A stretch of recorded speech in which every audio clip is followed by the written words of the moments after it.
welcome back to CR Nations. I am Motic and I'm joined here by Asterix. So, hello. I see we've got one of your favourite teams playing today, have we, Asterix? Yeah, my favourite team, France, of course. I guess you know why, because I am completely French, so I am supporting France today against Peru. That's going to be a great match, though. It will be. It will be an amazing matchup. We've got really strong players for both teams. We've got Azili's really well known. We've got Lepanji, really strong player as well. Two really well known players from France. Yeah, I mean, all the players from France are really well known. Not really well known, but very, very solid. We've got Doberman, who's quite known as well. Yeah, definitely. Donkey Kong. Donkey Kong. Everybody knows Donkey Kong. Yep, CCGS last year. So. Yeah, and we've got some other that maybe, they're not very known like outside of France, but we have Paul, we have Weko, we have Blazer.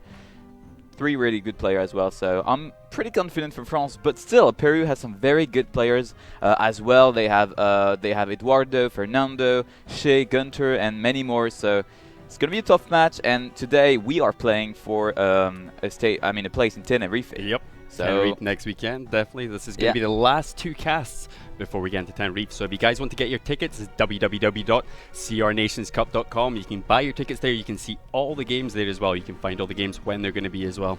Yep, all the schedule, all the lineups and everything. You've got also the Twitter if you want to have some more detailed information during the game and everything. You've got everything on the Twitter account at CR Nations Cup. And you can also tweet us, hashtag CR Nations Playoff. If you want to tell us something, if you want to tell us what you think about the game, who do you think is going to win the CR Nations Cup and everything, you just tweet with this hashtag. We will see it and we will retweet, like it and everything. Yep, we're going to have some good games today, and you can also check out the YouTube as well, youtube.com/LVP Clash. The English and Spanish versions are on there of all the matches that have been played so far, so if you want to see any matches, want to get any decks, I would get on that YouTube and I would check it out. Yep.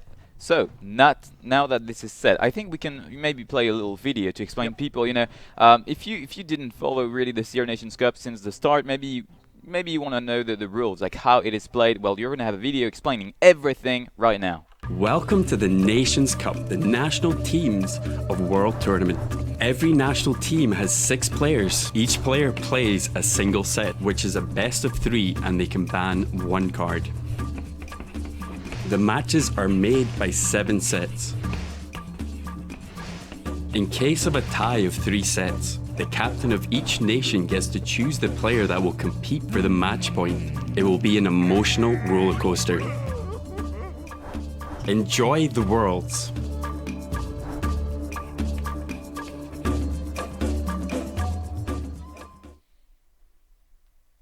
Welcome back. So I think we're going to have a look at the bracket, I think, so far. Yeah, so we can know like who is where, who got eliminated. As you can see, Brazil versus China. China won, so they will be in Tenerife, and they will play against either El Salvador or Italy. We do not know yet. This will be the next match just after this one.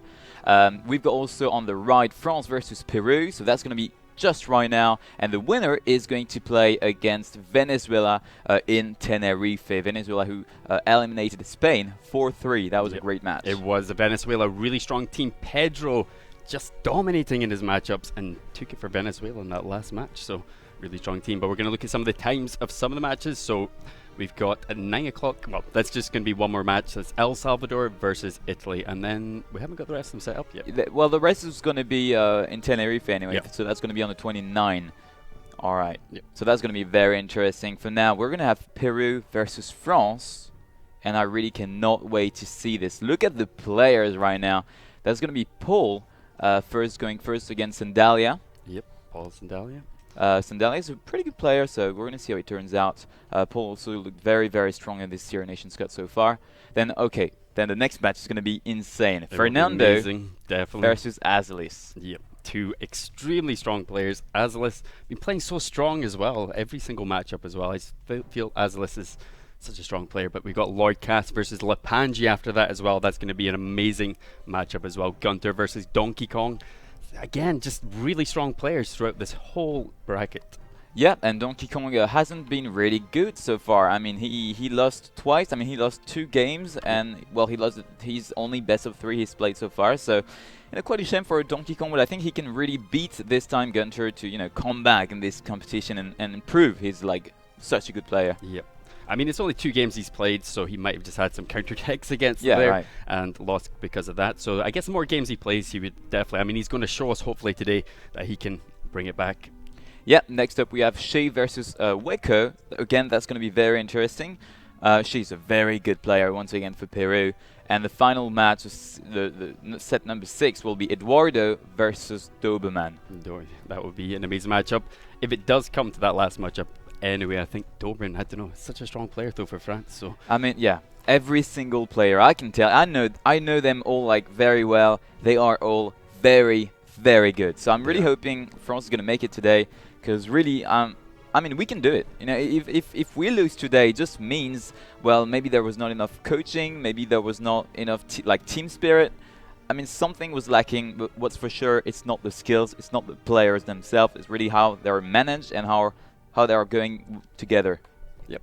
Especially in this part of the tournament, there's so much pressure to get in this, because I mean, this is going to decide whether they're going to get to Tenerife or not. So I would be under huge pressure right now. I'd be trying my hardest, but still, it's just, I don't know, it's just so much pressure at this point. It's I'd love to see France in Tenerife. I'm not gonna lie, I really want to see them in Tenerife on the scene and everything. That would be amazing. Yep. But hey, first, they need to win against Peru, and Peru is very, very good. Let's not underestimate them. I talk a lot about the French players because they're really good and I know them. But like, again, in Peru, they have some very good players as well. Yep. And that's going to be tough. That's going to be very tough. Yep, especially to get this point as well. I think Peru could definitely take it as well. Even though I think maybe on one side we're a bit biased here against France, but I am completely biased. Completely biased. But no, I mean, we need to be fair, and yeah, Peru has some very, very good players with a very good win rate so far in this tournament. So they could beat France. I mean, they could. Anything could happen today. I really wish France is going to make it, but hey, we're going to see this in just a moment. Yep. Getting into the first game now, so Sandlia versus Paul. We got 3 Musketeers and Fireball Band, so we're going to see no 3 Musketeer decks, and maybe potentially no Expo decks as well because of that Fireball Band. Alright, so we've got Rascals for Paul right now. Potentially Mortar. I've not really seen many decks with Rascals except for Mortar, but might be able to pull something else out here. Maybe a Logbait. Maybe Logbait for the Rascals. Could be. For Sandalia, I really don't know. Maybe a Graveyard deck?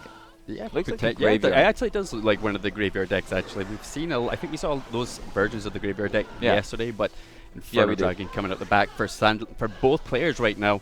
There is an Electro Wizard on the field for Sandleo right now, so I think he's going to take the start. Oh, Paul is going to go with the Lightning. I was not expecting this, definitely, and Air is in the deck as well. Wow, that was a really nice Lightning there, clearing up Sandlea's push altogether. And he's a bit behind in terms of elixir, but not that much, so it's alright. And that was very interesting. I really don't know what Paul is playing right now. I have like no idea. You think he's maybe figured out that Sandlia might be going to Lava Hound deck and trying to counter it a little bit with the arrows and the lightning as well? I'm not sure. It's so hard to predict the deck, like especially the first battle. Like you cannot know what he's going to play, and Paul is actually playing a Lava Hound deck. Lava Hound deck as well, yeah. And looks like looks like a very similar deck on both sides. Yep, does indeed.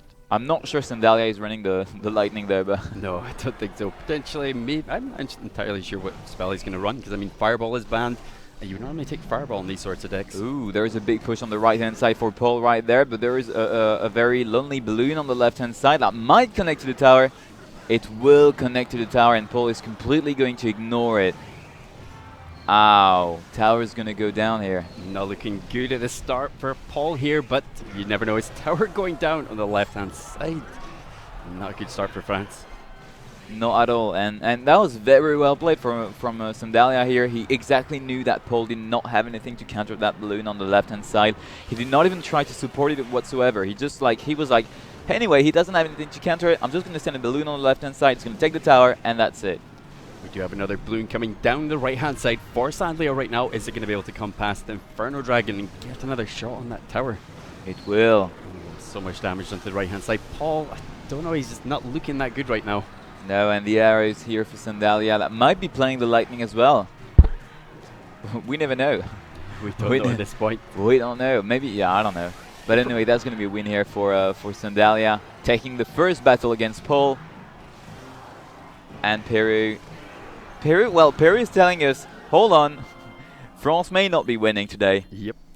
First game taken by Sandlia, though. That was crazy, though. That was really well played with the balloon, knowing that Paul overcommitted on the right hand side, managing to defend it, and then throwing that balloon up the left hand side. So that's the difference between casual player that are just gonna send the balloon like not knowing what to do, and it's gonna be countered. But the pro players, they know when there is no counter in their opponent's hand. They know when they can put like a balloon, very lonely balloon. Still, it works. Yep, worked really well. I mean, Paul could have got the push on the right-hand side, but it was a really good defense from Sandlia there. So I wonder if they're going to go Lava Hound again, though. I wonder they're both Lava Hound. I mean, you obviously can't tell right now.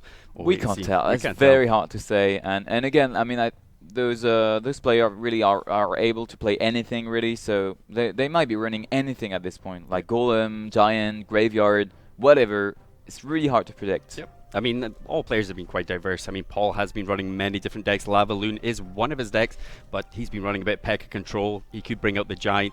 And could see the Golem as well. So yeah, really, we just need to wait and see. I think the choice is more it's more important, when there is like for the last game, when there is like 1-1, they've played one deck. I mean, two decks each.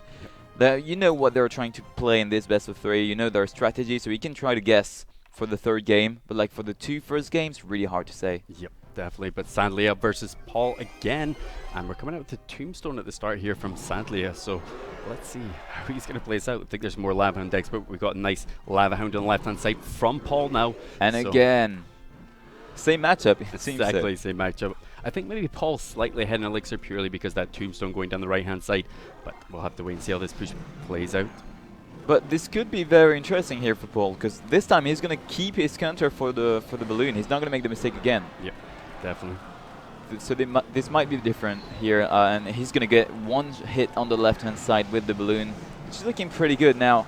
Do you have the counter push coming in for Sandlia, though? Oh, he's going to go with the lightning. That was a really nice lightning there. Yeah. Not allowing the balloon to get to the tower whatsoever, so really well played there from Paul. He's definitely going to look out for that opposite side balloon, I think, or not allow it to happen this time. Just sometimes you can just overcommit with Lava Hound, though. I think. Yeah, it's really risky. Yeah, 7 Elixir is a huge amount of Elixir to put down one lane.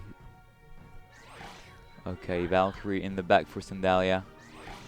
Valkyrie in the back for Paul. Both running Valkyrie.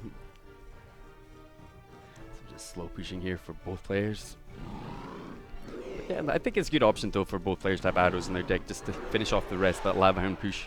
It's a really good option. Lightning coming out for Paul as well, so I like how he's sticking with his same deck. He's not, like you say, he's not going to be making that same mistake as he did last time, and I feel he might even take this one this time. But he needs to win it. Otherwise, I mean, I can tell you, Eptic is going to be mad. The French captain is going to be mad. Oh, we do have Rascals coming down again. They're getting arrowed straight away by Sandlia. So we'll see how he finishes up these pups. I think it's kind of value here for Paul. Sandalia used a lot of elixir in defense. Yep, had to force to put down that Electro Wizard to clear up those pups. Yeah, and then we have the Tombstone to kind of buy some time. I think Paul is going to go... Oh, he's going to go very aggressive here with the balloon at the bridge and the Valkyrie.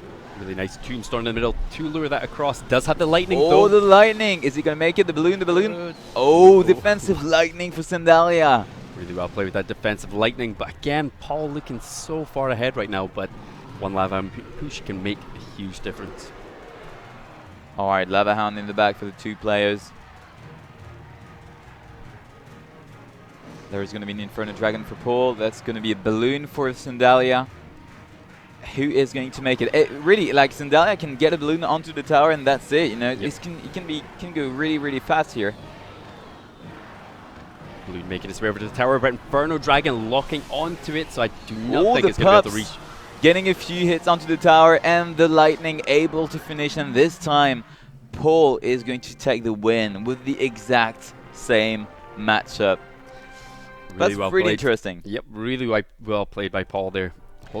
Yeah, you can see like this time he was prepared, and you know he was prepared for that balloon on either side. Like he knew he had to keep some of the cards in his hand and not overcommit, and well, he won pretty easily, I believe. I think even the place with his lightning, those lightnings made huge difference, Yes. stopping that Inferno Dragon from locking onto the balloon too long and allowing it to get just that extra shot. Even just the bomb damage every single time just made such a huge difference to that tower. So well, everything in the end, we've seen the Lavans, the pups, the lightnings, the balloon bombs. So it's kind of interesting because in the end he did not make a big push like he tried on the first game. Yep. He was like slowly chipping away the tower in the end with a Lavaloon deck. yeah, I think Sandlia definitely had good control near the end there, but Yeah. wasn't near enough to stop Paul from taking down that left-hand tower. So, but yeah, we should be getting the next game soon. I wonder if they're going to go Lava Hound again. I wonder if one of them's going to maybe switch up the decks a little bit. I mean, Three Musketeers have been taken out, so they might be changing. I mean, they will change their deck to me. Yep. They cannot stick with the same deck 3 games in a row. we have seen it though from France before. We have seen it once. Well, yeah, that was for France, by the way. So Yeah. I don't know. It might be possible. We're going to see this in just a moment now. So getting into the next game, Sandlia versus Paul, and again, no Three Musketeers, no Fireball. So are we going to be running more Lava Hound decks again, or are we switching it up a little bit here? I'm quite surprised we're seeing no Splash Yard actually, just purely because of the cards that are banned at the moment. Yeah, well, I mean, we might be seeing one now We might, for the very last game but and the there is very first point. Yeah. So we're just building up Elixir right now. No player wanting to overcommit at this point, because I mean it's 1-1 at the moment. This could cost you the game if you overcommit. Alright, 2 minutes. I hope they're going to play something at 1 minute. I mean, 1 minute after the beginning of the game, because otherwise we're going to have to wait 1 more minute. Yeah.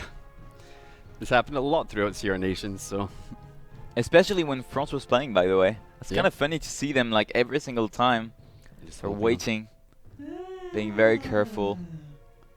It never really goes into a long game though, especially when they wait till that double Elixir point. It just matters on that one big push and which player to get through. Yeah, and that's what I was saying last time. I don't think that's that's the right play to wait like 2 entire minutes, because it all comes down to one push in the end. Yep. To 1 minute, it's an extremely short game, and I don't know, I think that's kind of risky, you know, in the end. I think it's better to take a risk after 1 minute, to Yep. do something, like trying to minimize the risk, let's say, Yep. rather than waiting 2 minutes and get into double elixir time and have only 1 minute left to play the game. Yep. I mean, both players could have really heavy hands at the moment, so they just don't want to play too much Elixir, but yeah, we're just going to have to wait and see. I think we're going to get into the first push in the next 10 seconds, so let's see if it's going to go down. I just wonder if it's going to be Golem or Peck, or we're back to Lava Hound again. And Paul's going to try to go in the back. And see, look, Sandalia had something to cycle in the beginning. He could have played something.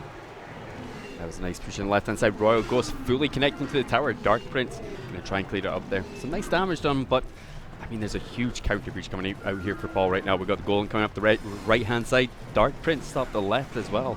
Probably going to take down that Ice Wizard as well. And there's a push on the right-hand side with the Golem reaching the tower. There's so much to defend, though, from Sandalia.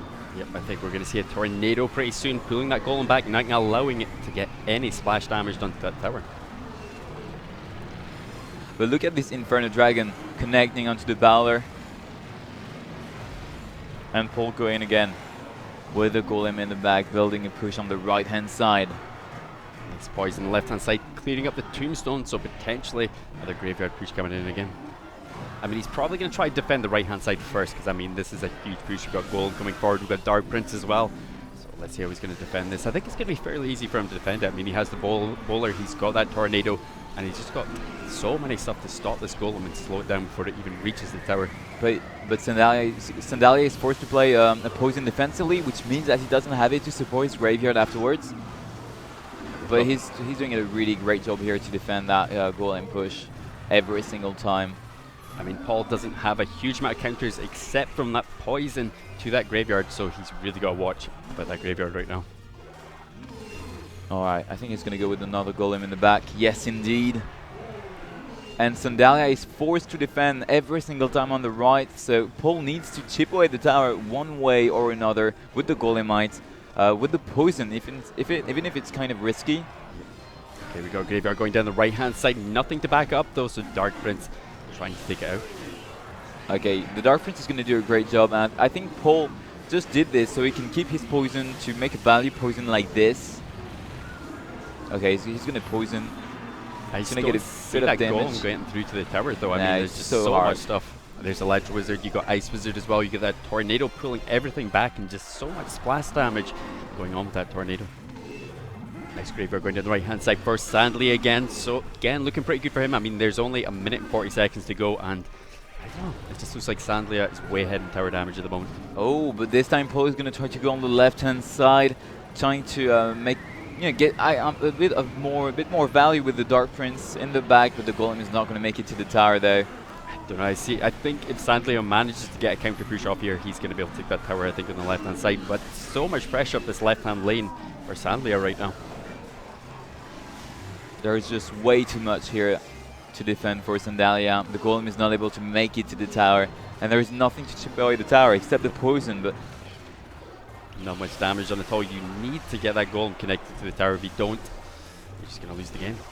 But nice clear up here. Not taking much damage on the left-hand tower, but again, there's only 50 seconds left in the game, and Paul really hasn't done that much to both towers so far. And Tornado pulling everything back with the Wizard, with the Bowler. It is so hard right there for Paul. 37 seconds left. There is no draw once again in the Zero Nations Cup, so there will be a loser here, and I think we know who's going to be. It looks like Peru has taken the first match. Hold on though, there is a push on the right hand side with the Golem. That might be it. The last hope here for France. The Golem will not reach the tower. There is again that Tornado right there. The Dark Prince though, look at this. Taking care of the Ice Wizard. I don't think it's quite going to be enough though. There's only 7 seconds left of the game, and Paul just can't get this Golem through to the tower. Did a decent amount of damage there, but I mean, if he did that at the start, maybe he would have got that game. But really well played from Sandlia there. Huge control on that Golem. Well played. I just don't get why Sandalia didn't play something like in the first minute. Yeah. In the first, even in the first 2 minutes. I mean, he had the Ghost to cycle. He could cycle in the back, really. I mean, I know with the Graveyard, the Splash Yard, it's hard to cycle in the back, but still, he had like the perfect counter start of the game. Yep. That was the Ghost. Yep. A Golem. Yeah, Ghost. Sorry. So. Yeah. So yeah, I don't get it, but well, it worked out for him. Yep, worked out really well for Sandlia there. I think there was just too much elixir spent on that right-hand side, though, that Golem going down, and then that counter push, well, the opposite lane push with the Royal Ghost and the Graveyard just did so much damage at the start of the game.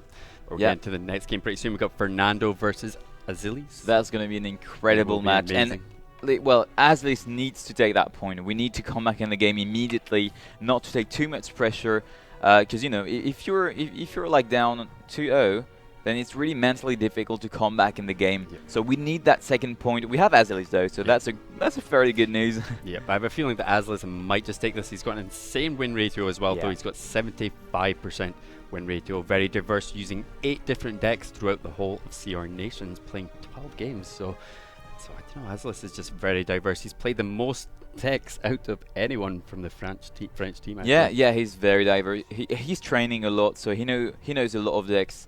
So that's really interesting, and I trust him. He's going to take that point, even though there is Fernando on the other side.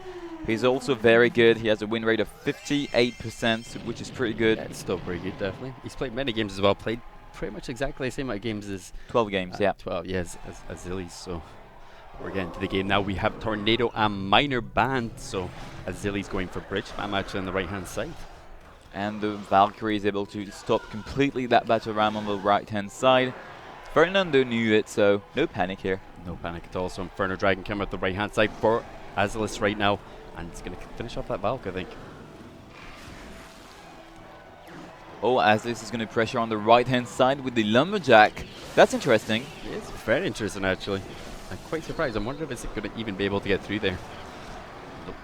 Oh, and the Inferno Dragon under the Rage spell, able to kill that other Inferno Dragon for Fernando. Yeah. I mean, it did look like Azilis from Inferno Dragon was going to lose that battle, but with the Rage spell. Yeah, with the Rage spell, taking it down so fast on the right hand side. So much damage there. We've got Royal Ghost going down right hand side again. Probably going to connect onto the Tombstone, which is a nice lure for Fernando right now. Not much done for both players. I mean, Azilis has taken a bit damage, but purely only spell damage on both towers so far. Yeah, he's looking pretty good right now. There is a Lava Hound though, I think, for Fernando here. Yep. Looks like the Lava Hound deck So, you know, I think Azelis knows it, and so he's just gonna, you know, take his time for now, wait double elixir time, make some value, and then he's waiting for the lava hound. Whenever Fernando is gonna play it, he's gonna go really hard on the other lane. I can see that happening, definitely. Yeah. So you spend that 7 elixir, you definitely need to go opposite lane with the bridge spam. Oh, and that's coming a golem. For now. Oh yeah, right, that's a golem. Huge bridge spam coming down the left-hand side for Azelis right now. So is it going to be able to get any connection? So it does not look like it. Really well played with the tombstone. And Valkyrie just finishing up everything there as well. So really well played from Fernando right now. I mean, Peru are looking really strong right now. Quite surprised. They are, but hold on. It's Azelis. He hasn't lost already. Yeah. Let's see if he's going to be able to take this back. Look at that defense. Azelis is such a strong player in defense. That's incredible to see him defend those push. Look at this. He barely took any damage on his tower. That was a big golem push on the right-hand side. Got another golem going down though. Inferno dragging up. Zappy's no worries. The Inferno's here. Azelis is going to perfectly defend that, and the golem is not even going to explode onto the tower. Really well played there from Azelis. And now look at this. The counter push on the right-hand side. With the ghost, with everything basically. There's going to be a poison, defensive poison here for Fernando. So Azelis is going to go on the left lane with the battle ram. Nice log there. Valkyrie going to be able to clear everything up there, I think. Yeah. Lumberjack getting through. Nope. Not quite getting through there. Fernando playing very, very well as well. But hold on. Azelis will make it. Constant pressure. I am telling you. Yep, constant pressure coming down the left-hand lane. Fireball going down, but just not getting through with those battle rams. I don't know how he's going to take this right now. Okay, again, Inferno Dragon for Fernando here on the left-hand side. The Zappy's in the back. And again, Fernando poisoning those Zappies. He doesn't want to see them. We've got 100 viewers on the game. Yeah, it's crazy amount of viewers, to be honest. Alright, Valkyrie on the right-hand side. Azelis is going to try to go both lane again with the Ghost on the left-hand side, with the Battle Ram on the right-hand side. Again, very good fireball though. He's making a lot of value with his fireballs every single time. Yep. Just not getting that tower trade. He's not getting enough damage on towers though. There's only 2 minutes left in the game, and Fernando is way ahead in tower damage right now. Only 500 HP, but still that can make a big difference in the game. I think it's just that Tombstone is just insane defense, especially with the Valkyrie as well, stopping that battle ram every single time. So just cannot get through whatsoever. It's very difficult right now for Azelis. He's going to try to go through, you know, with the battle ram. He just needs one connection, not much, only one connection, and he's going to be able to take the damage lead. And the Lumberjack is not going to be able to make it to the tower, I believe. Oh, the zap was slightly too early for Azelis. Yep. Split second. Oh, the Ghost! Oh. No. Nice block with the Valkyrie. We still got Inferno Dragon coming down the right-hand side. But Zappy's a nice goal, and we're going to be enough to take it out, I think. Azelis needs to make it happen one way or another. There's going to be a fireball here, pre-shot. Not enough, though. Nice place there. Tombstone there for Fernando, not taking that fireball shot. Really, really complicated here for Fernando, and Fernando knows it. The golem is never gonna make it to the tower. He knows he's winning right now. He just needs to defend. Yep. I feel he's got a really strong deck against Bridge Spam though. I mean, having that Tombstone, having that Valk Log, having the Ledge Wizard as well. Oh, what a fireball here! The Battle Ram is not gonna connect again. That defense for Fernando. Like I say, there's just so many counters coming out here. Hold on though. There is a lot coming on the right-hand side. And Azelis is going to pressure on the right with the Lumberjack, with the Ghost, the Inferno Dragon. That might be it. The Zap maybe for Azelis. No Zap. He's going to go with the Battle Ram. Oh, it's going to... No, please connect. Yes, it connects a fireball. And he's going to take it. How did he pull that off? That was insane from Azelis there. That was crazy. Wow. He was way behind that whole game, and then pulling that off in the end. That was insane. Made it. That he was made crazy. it. That, I mean, well, wow. Okay, hold on.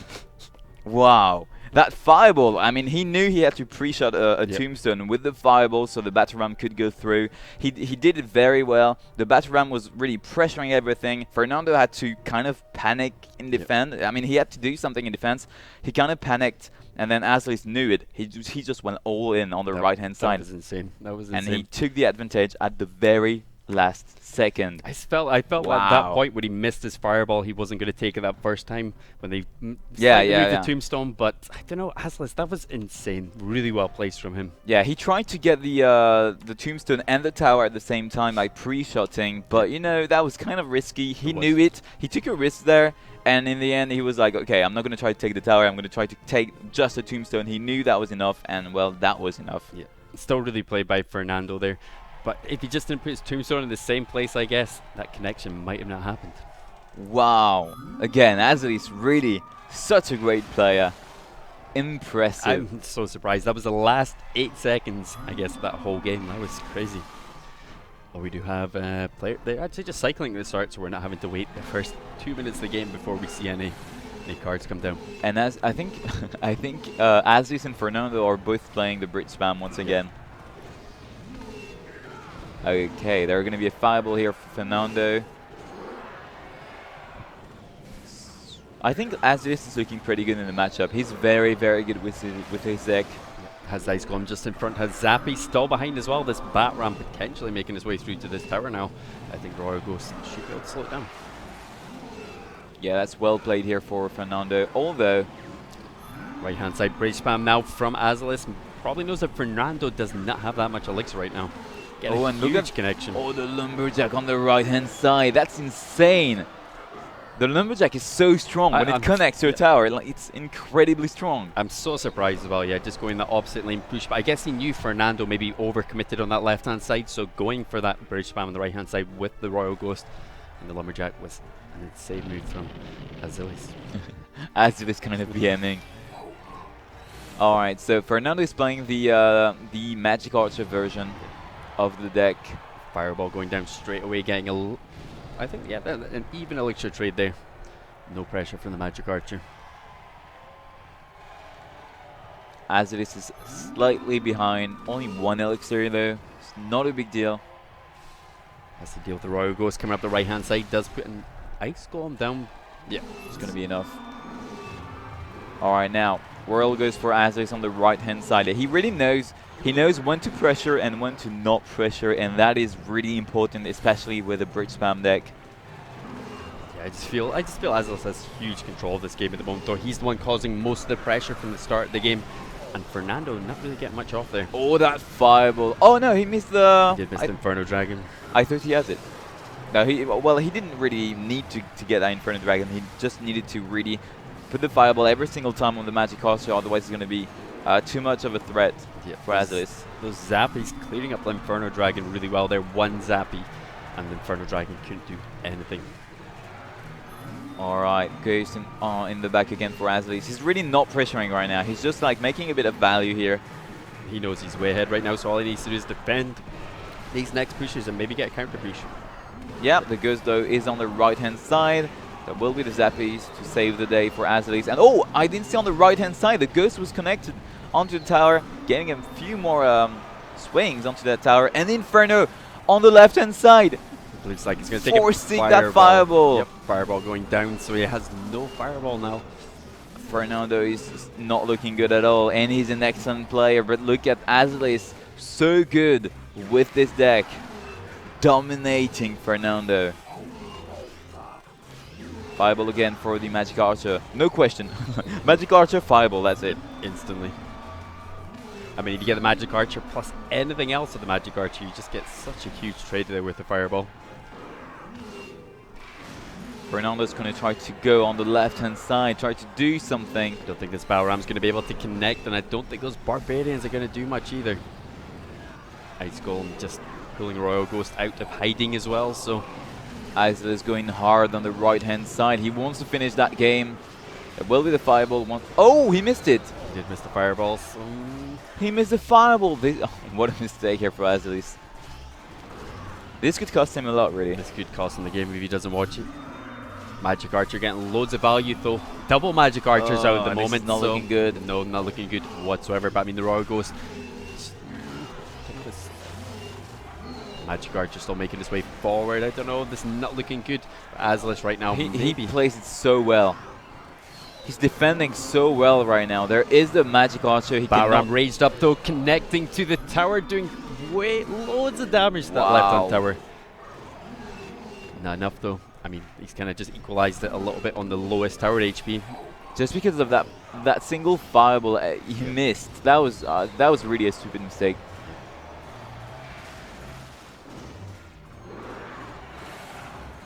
So and now Fernando's going to pressure. Yeah, huge pressure coming up from Fernando now. Batram trying to make his way over to the tower, but I don't think it's going to quite get there. Now that's going to be fine. Azelus is going to perfectly defend here on the left-hand side. Magic Archer down to defend, but double Inferno Dragon. Inferno Dragon locking onto the Magic Archer, so it should be able to finish that off. Azelus going for a Batram push on the right-hand side. Lumberjack should be able to finish this off, though, I think. That is so close.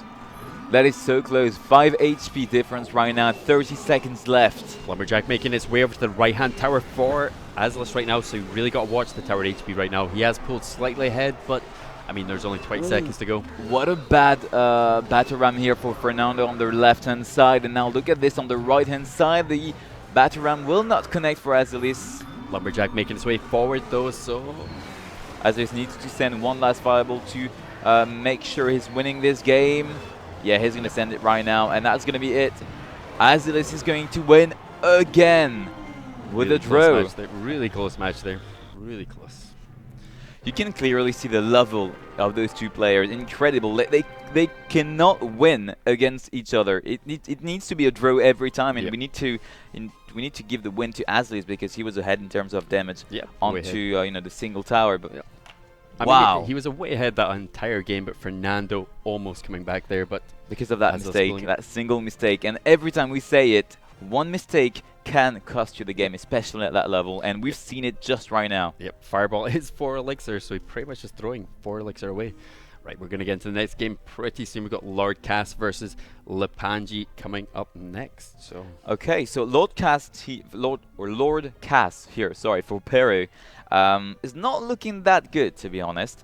He's played 9 games in total. He won 4 and he lost 5, which is basically a win rate of 44%.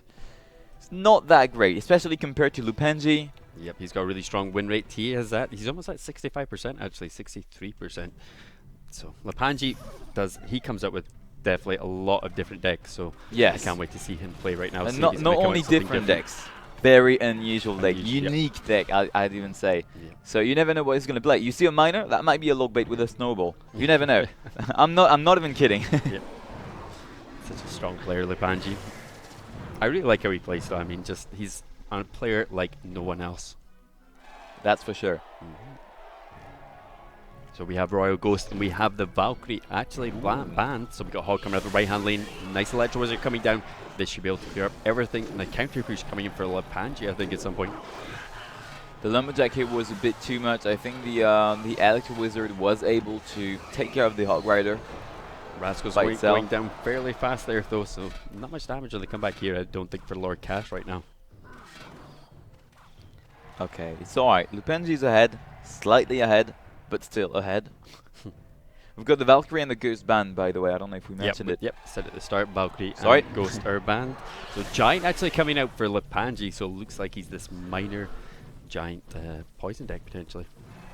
Maybe a little bit of a different version. I mean, he's got Flying Machine in there, he's got Lumberjack as well, but I really hope he comes out with the Witch in the end, so let's see what happens here.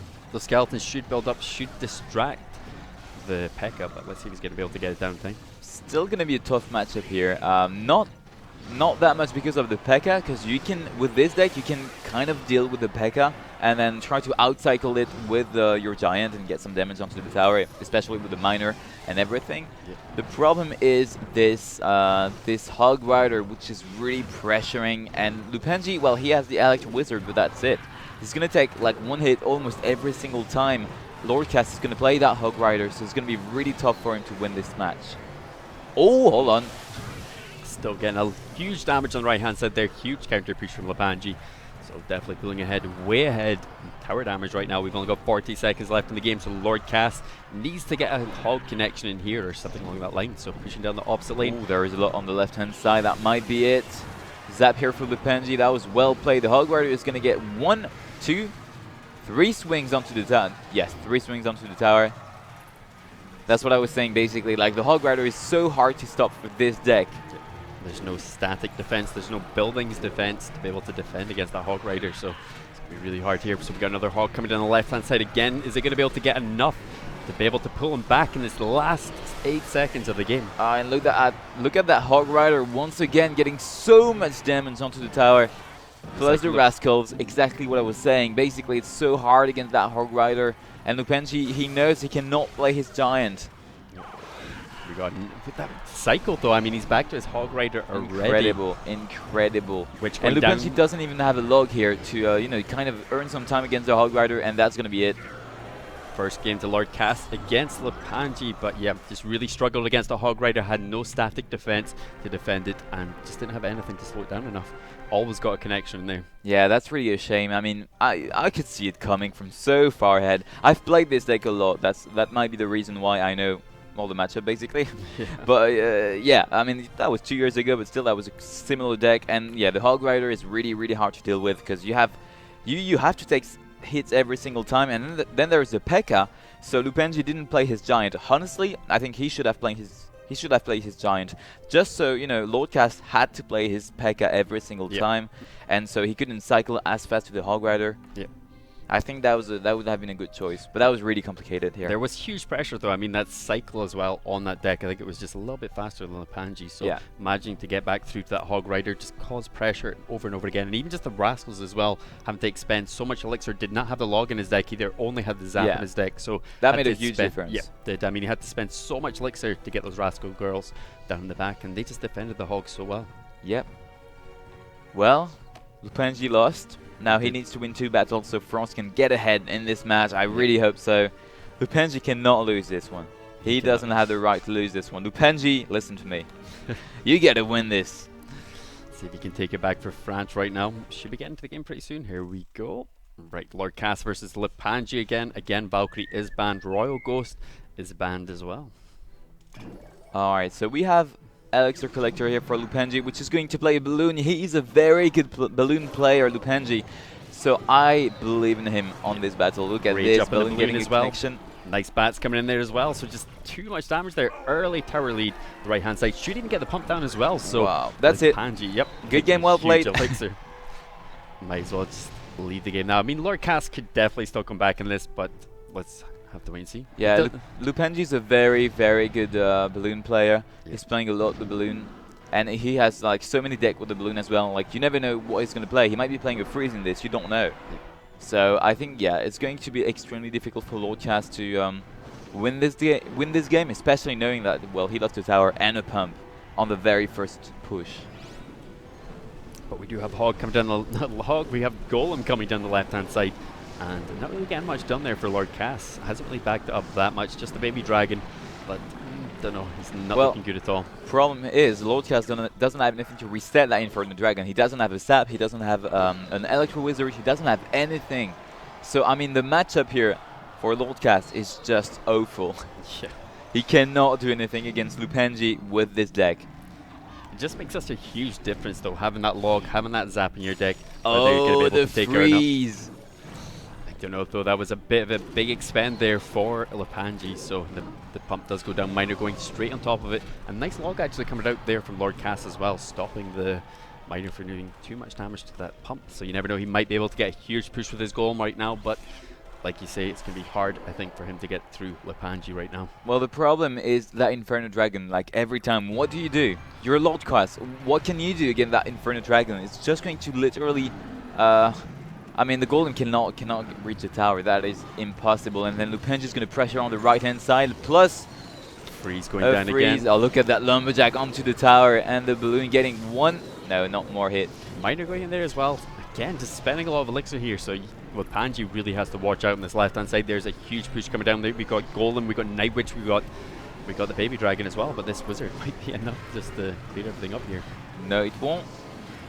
So we do see Lord Cass coming back in this now. Is not looking good for Oh, that's going to be a base race. It is going to be a base race. We're probably going to see the freeze going down. Is it going to be enough? Defensively, yeah, very well played here for Lupanji. Lupanji taking the second matchup there, so really well played from Lupanji. As soon as that pump went down, huge pressure on the right-hand side, so really he played well played there. I think that was a bit risky though to go, well, yeah, as you said, with that freeze a bit early. I don't know if that was really useful. I mean, he knew that, you know, with a very big push from Lord Cass, it was very difficult for him to defend. Like, not the golem, but like what's coming behind it. So I think he didn't want to take a risk, and so he wanted to be very aggressive. I don't know if the freeze was a very good idea, though. Yeah, I think the freeze down there, I think he just thought he'd be able to get that balloon and get that extra shot off and just take him down. I mean, he did at the end there, so again, really well played to him, losing his tower on the left-hand side. But I mean, he did have that tower still, I guess, that full HP, had the time to cycle back through to his balloon and get a refreeze on again and take that little right-hand tower down. So we're getting to the next game again. Like I say, Lord Cass versus Lupanji, Valkyrie and Royal Ghost Band. Alright, so Lord Cass is gonna go on his Hog Rider once again. I think that he's playing the same deck as the very first game. He won with it, so he's like, I'm going to go back on the deck I've won with. He's like Lupanji. He's not running the first deck. I think he lost with it as well. So no, he's playing a P.E.K.K.A control deck, I believe. You know, I think that's, you know, one of the safe choices also you can make when you need to secure the win. Just go with the P.E.K.K.A control deck or X-Bow. It's going to work pretty well. So we've got Tombstone down here defensively for Lord Cass, easily clearing up that bandit bats push. Alright, now Lord Cass is slightly ahead here. And Lord Cass is not playing P.E.K.K.A, by the way. Mega Knight coming out for Lupanji though. So let's see this counter push here. He might have a, do you think he has a balloon in this deck as well? I mean, Lupanji. I don't think so. He has a miner. He has a miner. Yeah, he has the miner. Although Lord Cass is playing a fast version of Hog Rider in the end, so it's not the P.E.K.K.A. But still, Lupanji getting so much damage on the right-hand side, especially with that miner still alive in the bats. The miner up. That bat's going down. Should be able to just take that tower out. Megan Minion going down. I don't know. So much value from the bats here. Crazy amount of value coming on the right-hand side. For only 2. Yep. Incredible. Taking down that Mega Minion fairly fast there. But Lord Cass was just forced to put it down. Inferno Dragon, another push building up here for a counter push from Lupanji again. So let's see if he's able to take the tower down this time. I think he should be able to. Yeah, he is. Great pressure here from Lupanji. Now he needs to defend the Hog Rider on the left-hand side. That will be the Electro Wizard, and he's gonna take 2 hits, but in the end, he's really ahead. So it's all right. Pretty much a full tower ahead right now, so Lupanji just needs to defend right now for the next 45 seconds, and he should be able to win this game. But we've seen this before. We've seen in the last maybe even 30 seconds a player doing a counter push and just taking that tower down so fast. But it's going to be so hard for Lord Cass here because there is that, you know, that Mega Knight stopping the Hog Rider completely. There could be also the Electro Wizard doing a great job. You have the Hog coming again, down here. Mega Knight, and that's it. Not even a single swing off there with the Hog Rider, so really well played from Lupanji with the Mega Knight, getting the right placing off. I think he was completely countering Lord Cass on this one. Very easy win. The Hog Rider cannot make it to the tower at all, and that's going to be a win for Lupanji, and that's going to be the second point right there for France, taking back the, just taking the lead in this match versus Peru. Yep, Peru looking really strong at this start, but France definitely dominating now. Some of these names, Azelis and Lupanji, just taking the games. Really well played. Yeah. Now, well, it's going to be Donkey Kong next up. So Donkey Kong played, he played 2 games. Yep. And he lost the 2, unfortunately. He played only 2 battles, you know, so everything can happen in 2 battles. Like I say, he could have had a hard counter, something along that lines, and just got taken out in those first 2 games. But Gunter won versus Donkey Kong, so I don't know how this is going to play out. Well, it's going to be kind of difficult because Gunter has an excellent win rate, really. 100%. Yeah, 80%. Well, not 100%, but 81%. But yeah. 81%. No, I mean, like, he won 9 games. He lost only 2. Yeah. So that's really impressive here for Gunter. We've got a replay there from Lupanji and Lord Cass. This is where he took the tower down right at the start on the right-hand side. No, I don't think he froze the right-hand side. No, he didn't need to freeze on the right-hand side just because the pump went down just a little bit too early.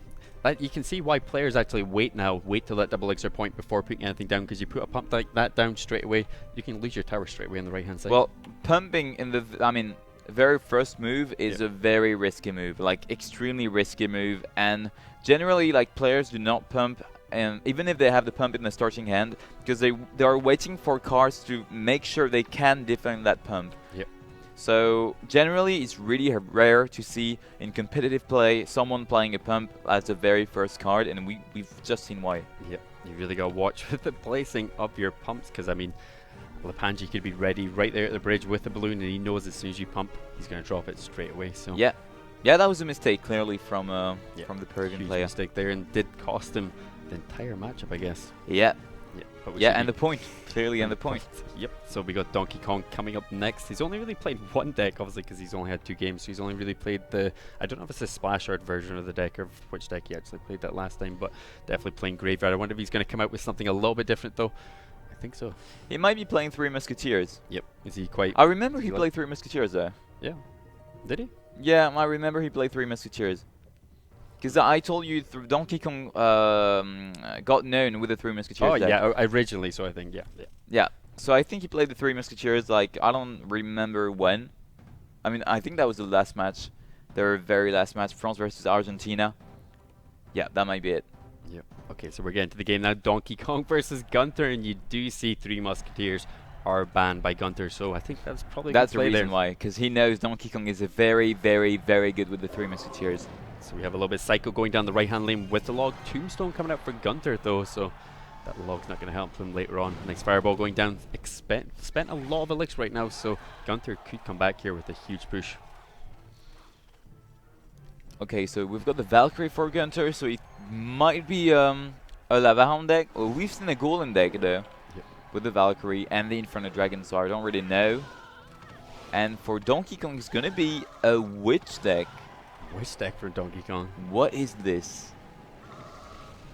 Fireball coming down the right-hand lane as well from Gunter, taking down that Witch just that little bit lower. So we've got Bridge Spam coming out for Donkey Kong right now. Inferno Dragon managing to lock on to the Bat Ram, but will it be enough? It will be. Nice Valkyrie going down there. I feel maybe Gunter does have maybe the upper hand here. He does have that Valkyrie, and the Witch just doesn't play that well against Valkyrie. Yep, that's right, but you never know. You know, I think Donkey Kong can really push on the 2 lanes at the same time, and in this case, Gunter will not be able to do anything. So that's interesting. Let's see. Anyway, what's for sure is that Gunter is playing a tank in his deck, either a Golem, as we've seen just before, or Lava Hound. Yep, could be Lava Hound as well. We do have the Bat Ram coming up again for Donkey Kong on the right-hand side. Let's see if he's going to be able to get the connection off this time. He's not going to play the Valkyrie, and he's going to get the connection onto Full the tower. Connection on the tower. Valkyrie eventually going down. Probably did not have enough elixir for it, and taking huge amount of damage on the right-hand side. That Valkyrie is going down pretty fast as well. Yeah, Donkey Kong is cycling so fast to this battle ram. He knows if there is no Valkyrie for Gunter in his hand, then he's going to be able to have that connection. Yep, it doesn't even look like Gunter's been able to play his tank yet, but does actually manage to come out. With the Inferno Dragon, though. Oh, dealing so much damage to the tower. Huge connection on the right-hand side, but we do have another counter push coming in here. We have a Bat Ram coming forward. Not quite making his way over to the tower, though, but Barbarians. Oh, Valkyrie managing to get the clear up as well. The Lava Hound will not make it through, though, for Gunter. Still do have those pups, though. Tanking for everything in the back. Okay, the Fireball here for Gunter. Still, there is another Witch already in the back of the arena, so it won't be a problem for Donkey Kong. He's not going to take any damage, and the Witch normally is going to make it. It's going to kill Inferno Dragon, then counterattack with the Battle Ram. Won't reach the tower. Get much off your Fireball going down the right-hand side. Is this going to be able to clear up the minions and the push here on the right-hand side? I think Donkey Kong is trying to get some damage and pressure, that's the thing. Yeah. Also, he's trying to outcycle the Tombstone and the Valkyrie, so trying to force Gunter to play that. We do have the balloon making its way forward straight into an Inferno Dragon, though we do have the zap there as well, but I think Gunter had just used it before, so he couldn't use the Fireball on the Inferno Dragon there. Fireball is a bit expensive here for Gunter, but it allows the balloon to get the bomb onto the tower. Yep. So it's not that bad in the end. So Gunter pulling slightly ahead, but you never know if Donkey Kong manages to get these connections in with the Bat Ram. Oh, Bandit he gets a rushing dash to the tower. Nice Bandit there. So he's now Donkey Kong now pulled ahead in this game. Wow. Blue coming down again, though. We do have a witch right there, though. So not a good fireball here. Not a good fireball for Gunter, and maybe Donkey Kong's going to be able to take advantage of it. Valkyrie doing a really good job defending here, but is also it going to be enough? Ice Spirit. Oh, there's way too much here, and that's going to be it for Donkey Kong. Yep, just not enough ground defense there, I feel, though. I mean, a Bandit charging through every single time, the Valkyrie going down, and they were just nothing. After that, Tombstone used as well. Honestly, Donkey Kong won because he perfectly knew when to play that Bandit. Every single time you could see the Bandit dashing onto the Tombstone, onto the Valkyrie. You had also, you know, the Ice Spirit. You couldn't really see it. Ice Spirit was there in the middle, freezing the Valkyrie and getting a lot of value for the other troops around. So incredibly well played here for Donkey Kong. He dominated the match, really. That was a really tough matchup. I was quite surprised the Valkyrie went down that fast, but again, really well played by Donkey Kong with just everything. Bandits, Ice Spirits, just the whole deck, to be honest. Yeah, he played so well, taking the first win against Gunter. Yep, so we got Gunter versus Donkey Kong. Again, Donkey Kong, he has pulled ahead here, and it's not looking good for Peru right now. If they go up 3-1, I just don't know if Peru's going to be able to come back in this. They will not. Now, honestly, it's so hard to come back from a 3-1. Yep, you pretty much got to win, what, 3 sets in a row, which is extremely hard. We've got Night Witch coming up the right-hand side for Donkey Kong, so that signals maybe potentially a Golem deck. But we're going to have to wait and see what he's playing. Yeah, I think it's a Golem deck. I mean, for both players, basically. It's going to be Golem versus Golem, exactly the same version. So let's see a Zap here for Donkey Kong. It's going to be enough to deal with that push on the right-hand side. We do have a Night Witch building up in the back for Gunter right now, so I think he might have enough elixir to get through to the Golem at the bridge here. He doesn't end, so Gunter looking really good right now. I think he's going to get some damage into this tower. I think it's going to be really hard for Donkey Kong to defend this. I don't know how he's going to be able to defend that. Yep. No poison coming out at all for that Night Witch, so maybe doesn't even have, well, can't have the poison in his hand. Poison has been banned, so probably good decks from both players, to be honest. Having no poison, Night Witch can just dominate so well. There's no poison, so right hand tower going down for Donkey Kong, so not looking good right now. Not looking good at all. And you know, since it's the same deck, I mean, I don't know how Donkey Kong's going to be able to come back in this game, honestly. Mirror decks, as Gunter soon as is you just lose one to tower, defend. Yep, as soon as you lose one tower against a mirror deck, it's so easy to defend. But I think that maybe that early Night Witch from Donkey Kong is what maybe cost him the game, because I mean Gunter got his perfect push, he got the Night Witch in the back, got the Golem at the bridge, and saw that Donkey Kong actually put his Golem at the back, so I don't think that Golem at the back was the best place from Donkey Kong. Oh, he's going to go aggressive on the right-hand side, but Gunter is going to do the same. Yep, has his Night Witch behind there as well, so again, no poison, so it's going to be really hard for him to deal with that Night Witch right now. Yeah, I think that's it, honestly. I don't see how Donkey Kong can make it, except if he can try to base race. That's what he's going to try, because he knows that's his very last chance here. He's going to go with the lightning. Not bad, though. Yeah, I mean, Donkey Kong still looking pretty good. He's got the gold full. Hold on. Maybe he's going to make it. He could make it here. Tornado the Lumberjack, though. Oh, the Lumberjack for Gunter is so strong. Look at that Lumberjack. Yep. Gunter playing so well there. I think a couple of mistakes there, maybe from Donkey Kong, maybe a little bit of an early Night Witch coming out there for Donkey Kong. I feel like cost him the game. Yeah. Cycle was so hard here for Donkey Kong. Just Gunter prepared the Night Witch in the back, went for a Golem, and you know, well, Donkey Kong couldn't do anything against that. Yeah, especially in mirror matchups, it's purely depends on your starting hand. If you've got that Night Witch, you got that Golem, and you're both going for Night Witch in the back, but one of you can't put the Golem down, you're just going to lose that Night Witch. Yeah, very tough here for Donkey Kong, and now Gunter is coming back. It's going to be a 1-1, and that's such an important battle here for both countries, basically. Either France takes the win, and then they will be leading 3-1, and which is going to be so hard for Peru to come back, or Peru takes the point, and then it's going to be 2-2, which is much more acceptable. Yep. Don't know, we're just going to have to wait and see how this plays out, though. I mean, it's two really good players, so I don't know. Extremely good players, yeah. We can't know. We just need to wait and see. Yep, right. We're getting to the next game now. Gunter versus Donkey Kong again. So I wonder if we're going to wait till double elixir this time, or we're going for some cycle at the start. We do have Tombstone coming down the right-hand side for Donkey Kong. So maybe Lava Hound, maybe Golem. We just have to wait and see. Maybe Graveyard. Maybe. Without the poison, it can be a bit risky though. Yeah, we do have the Night Witch coming to the left-hand side for Gunter, so maybe actually going the same deck. If he manages to get his golem in front here, I think it's going to be really hard for Donkey Kong to clear this up. But not really actually going for the golem at the start. Maybe he doesn't have it in his hand. Maybe Dragon just to clear up the initial push from Donkey Kong on the left-hand side. But that Flying Machine, I think it's going to do a lot of damage. Going to need an answer right now. Quite good on this. I don't know what Gunter has. I mean, as a spell. If it's a 1, 2, 3. If it's a lightning, I think it's going to be. I mean, this choice of taking the flying machine is very, very smart for Donkey Kong, because like you have nothing basically to deal with that flying machine, which is going to make so much value. So we have the golem and the lumberjack push coming on the left-hand side, but getting cleared up fairly easily by the tombstone. We've still got Lava Hound for Donkey Kong, cooling ahead in tower damage right now. Donkey Kong is looking good. Yep, can see a counter creature coming out here with the flying machine. Really needs to do something for that flying machine. I don't know, does he have lightning in his hand, or is he just going to deal with this? I don't know. I mean, to me, if he had the fireball, he would have played it already. Yeah, that would have been a really good trade for the fireball. Only 4 elixir for all that air in the Valk as well. Alright, now, Gunter is very slightly ahead, half an elixir ahead.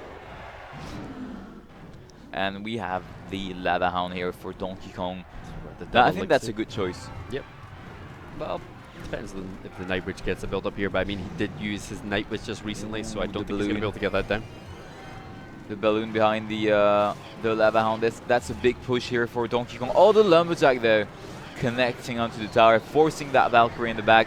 There is a tornado. Oh, he's playing a rocket, that is why. Oh, and the balloon getting the connection. Still gets the connection. Left-hand tower almost going down, but yeah, it's looking really good for Donkey Kong right now. Wow, he is so strong. I don't think there's any way Gunter can come back in this game right now. It was still a really nice rocket, but just not enough to stop that balloon from connecting to the tower. Yeah, and that balloon with only 1 HP, getting that connection onto the tower despite the rocket.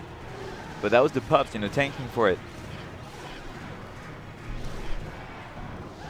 That's going to be it. Viable for Donkey Kong, and he is going to take the win just right now, and that's going to be a 3-1 for France. It's going to be so hard for Peru to come back in this game. So hard. Yeah. So hard. We've seen it once in the entire Stereo Nations Cup. We've seen only one country led 3-1 coming back and getting the victory 4-3. Only once. It's going to be so hard for Peru. Good for me. Yeah, definitely good for you. You're potentially going to be able to see France in Tenerife. Potentially, but still, we need to win that last best of 3. Yep. We need to win it, you know, because like we haven't won already. We need to win it, and it's going to be tough because again, Peru has some very, very, very good player. I think Shit's going to be coming up next. Yep, Chef versus Weko. So Chef versus Weko. So you think Weko's going to be able to pull this off for France, or do you think Shi? I hope so. I hope so. Now Shi's a very, very, very good player. Once again, he played 16 matches in total. Yeah, it's quite low actually. He won 11, and he lost 5. Deal, yep. So he has a pretty good win rate, 68%. I think that's a better win rate than Weko. Yeah. Yeah, slightly better. I mean, he's got 57%, but not played near as many games. Only played 7 games in CR Nation so far. Still very diverse decks. Alright, so we're in the game. So Chef versus Weko. We got Zappy split in the back for Weko right now. An Executioner coming out for Chef, so in the back. Pataram on the left-hand side. Apparently France loves the bridge spam today. It does look like it. Bridge spam seems really strong right now. I'm quite surprised we're seeing no splash art actually, but I guess bridge spam could do pretty well against it. We got the Barbarian Hut coming out for Weko, so maybe potentially Graveyard. That's a Hog Rider right there for Shit, connecting onto the tower. Yeah, really well placed Hog Rider, not allowing it to charge over to that Barbarian Hut, and actually taking out the Barbarian Hut in the end with the Mega Minion, so really well played from Shit there. But Weko is able to double push here. He's going to defend. Shit's going to defend with the guards though. So that's a pretty good idea. Yeah. Good defense here for Peru. Nice defense there. We got the Fireball going down, forcing the Executioner on the opposite lane, but Inferno Dragon won't get any damage. Just not enough HP. But yeah, Weko looking really strong right now. definitely quite a bit ahead in tower damage at the moment, but She may be able to get his Hog Rider and get a little bit more damage done. We've seen it before. Now I think Waco is going to be more careful with the placement of that Barb's Hut. Yep, probably going to lure this over. Yep, nice place of the Barb Hut. Going to stop this Hog from actually reaching the tower, but nice Fireball going down. I don't think it's going to be enough to be able to get any damage on the tower though. No, but She is getting a lot of value here, although he's behind in Elixir, and therefore Waco is going to be able to go on the left-hand side with a Battle Ram. Yep, Battle Ram making his way through. Barbarian still there, connecting on the tower, and that could actually just finish off this tower right now. Oh, and the Barb is going to get two more hits onto the tower. Looking so good for Waco right now, so I don't know, it's not looking good for Peru. Not looking good at all. Hog Rider on the left-hand side. We've got the Battle Ram, no, the Barbarian Hut to defend that. Perfectly done once again. She cannot get through because of that Barbarian Hut. I don't know why I call it Battle Ram. Like, I don't know. I mean, they put out the same units, I guess, but yeah. But we've gone the last 30 seconds of the game, and yeah, Shed needs to do something massive here to be able to take down this left-hand tower. Waco can pretty much spell cycle this left-hand tower down, so really needs to get ahead right now. Fireball going top, really nice Fireball, taking out all the Zappies, but actually missed the tower there. And Waco's just going to spell cycle, I believe, here on the tower. He only needs 2 Fireball. Could go for a couple logs just so being a little bit cheaper. Still needs 1 log and 1 Fireball to take down this left-hand tower. And of course, She knows it, so he's going to try to pressure on the right-hand side. Yep, pretty much going completely all in. Tornado, but it's not enough. The Executioner does go down. And the that Fireball is it. log taking that left-hand tower. So this could be it for France, though. They could be going through to Tenerife. Well, we have a double match point here. We do. We do. So, yeah, it's looking very, very, very good for France once again. Yep. But, hey, you never know. You never know. She's a very good player, so I'm not, I'm waiting for the win. I'm waiting for it. I'm not going to celebrate too early because you never know. And She, again, is a very good player. Yep, could come back on this. Let's stay focused. We haven't won already. Yeah. So Waco needs to focus really. That Barbarian Hut, though, I think it was so good. The first one was not the best place, but after that, holding that Barbarian Hut for the Hog and not allowing that Hog to get through whatsoever. It's really well played there from Waco right now. So Waco versus She. We do have Bloom Band. We have Poison Band as well. So we're probably, like I say, we're going to see maybe no Splash Shard, but Royal Ghost is making its way down the right-hand lane. Battle Ram on the right-hand side. It's going to be stopped, though, by the log. Very well played here for Waco, playing, I believe, a Golden Deck. Yep, does look like a Golden Deck. Has taken out the Lumberjack plus the Baby Dragon, so it does signal Golden Deck. The Baby Dragon is going to take care of those Zappies. Lumberjack coming down the left-hand side. We've got Ice Golem defending it, though, so and doesn't quite connect to the tower, though, so nice Night Witch. And Lumberjack doesn't really get much done there. Actually getting a lot of damage done to that left-hand tower. Zappy still working on the tower as well, almost taking down the Mega Minion.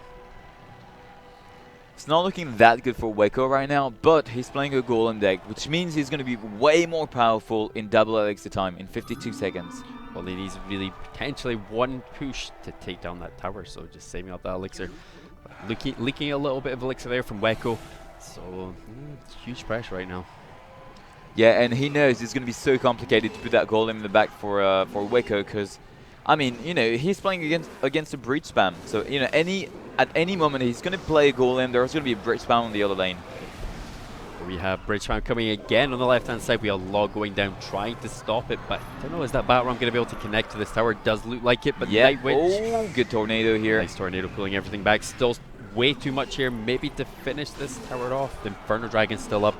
And Lumberjack going down fairly fast. Royal Ghost is tanking for the Inferno Dragon, and it does look like Shed. That's it. Shed does take that left-hand tower down. So Waco not looking good in this match right now. Yeah, I think it's going to be very, very complicated for him. Maybe he can try to go with the Golem in the back now. Yeah. Like, he has nothing to lose anyway. He needs to do a big push. So that's exactly what he's going to do. And this push has to be the right one if he wants to win. Still got Battle Ram coming down the right-hand side. Now we got huge Bridge Spam coming in since that Golem did be placed at the back. And the Log going down the left-hand side. Connection here for the Battle Ram, but that's not going to make a big difference. Fireball coming down the left-hand side. Not quite, well, I think hit the Night Witch there. Waco needs to go all in on the right-hand side anyway. That's his very last chance. And do not think, you're just like, Yep, just throw up your troops. As soon as you got that elixir, you have to do it. That was a really nice tornado pulling the zappies over, but will it be enough to take down this tower? The Mega Minion's still there. Not enough. Not enough. That was a very good try though for Waco, but now there is only 10 seconds left, and I don't know. Well, Wiccan is not going to do it. Nope, no chance. Batram coming down the right-hand side, getting another connection in again, just sealing the deal for Shea there. Yeah, well, she played very, very well, and well, clearly Waco couldn't do anything on this battle, so well played. He tried in the end. That was a good try. And that was his last chance. He tried it. Didn't work out well. We have seen it over and over again, golem decks just losing to these Batram decks. As soon as you put that golem down, there's just huge pressure on the opposite lane. You just cannot defend. I mean, if you spend, what, 8 elixir, what are you supposed to do after that? Yeah, clearly. So, well, yeah, well played anyway for Shea, and now, well, he saved 1 match point. Yep. Will he save the second one?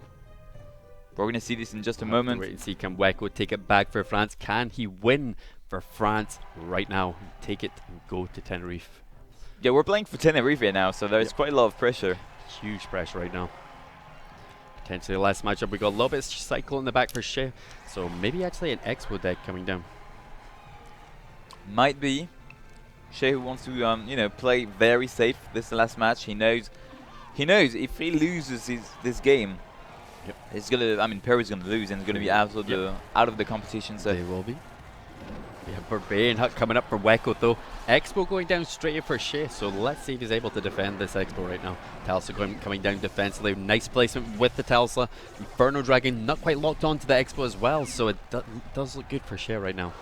I don't know how Weko is going to be able to deal with that Expo right now. It's going to go with the Fireball. Should get a connection for a little bit on the tower on the right hand side as well. Probably going to do a decent amount of damage there, so Weko not looking that good right now.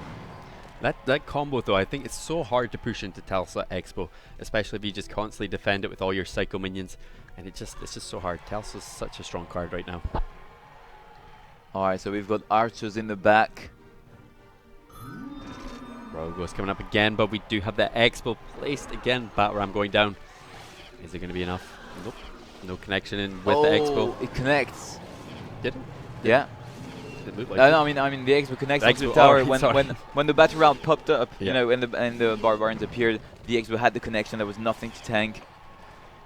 Not looking too good for Weko right now. His tower is so low. He needs to get some huge connections in here, but again, it's just so hard to beat this Expo Tesla deck. Really, as you were saying, the Tesla is so strong. So much damage. You cannot get through. Yep.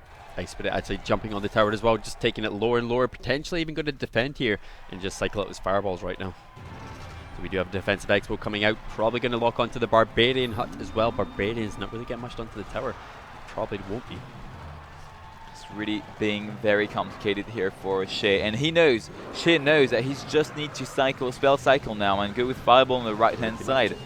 Fireball going down the left hand lane, but only hitting 1 archer. It's not really getting a good trade there from Weko right now. Although, if Weko manages to settle down and to build up Barb's Hut and everything, he might be able to take the win. You know, Shea might not have the time to cycle to his Fireball every single time. And, you know, it's not the end. Maybe Weko can make it. I mean, it's still probably going to take around about 4 Fireballs to take down that right-hand tower. Yeah, so, I mean, Weko can really make it happen. Yep. Especially if he's playing always the Barb's Hut, you know, in the middle, so the Expo cannot connect onto the tower. We've got Zappy split up here. Most of them actually going down the left-hand lane, but that Expo coming up again on the right-hand side. Potentially going to see a Talsa come down.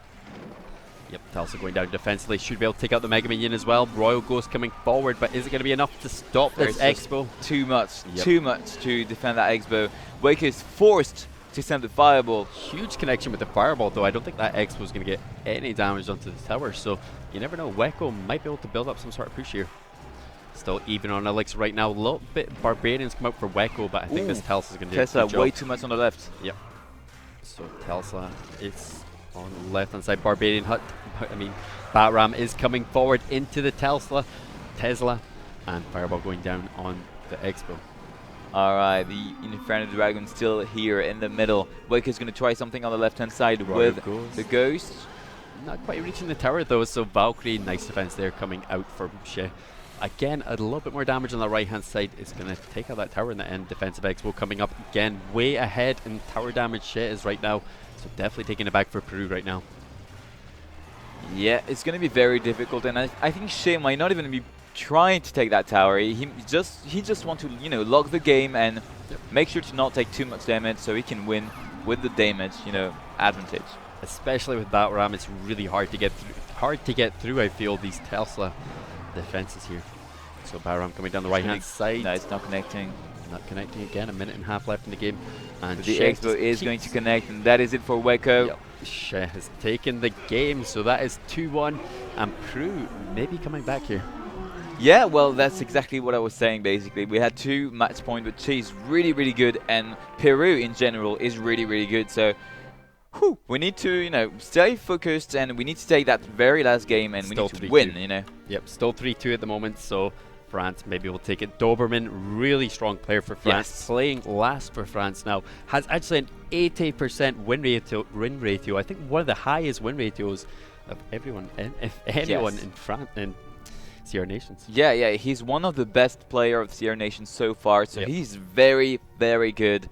But hey, you never know, he might lose, and I mean, you know, let's not be too confident, and let's see, because Doberman is good, but who is he playing against? We'll have a look at the bracket right now. We got Eduardo versus Doberman. So how's Doberman looking in the sheet right now? Well, Eduardo played 16 matches in total. He won 9 of them, and he lost 7. Yeah. So he has a win rate of 56%.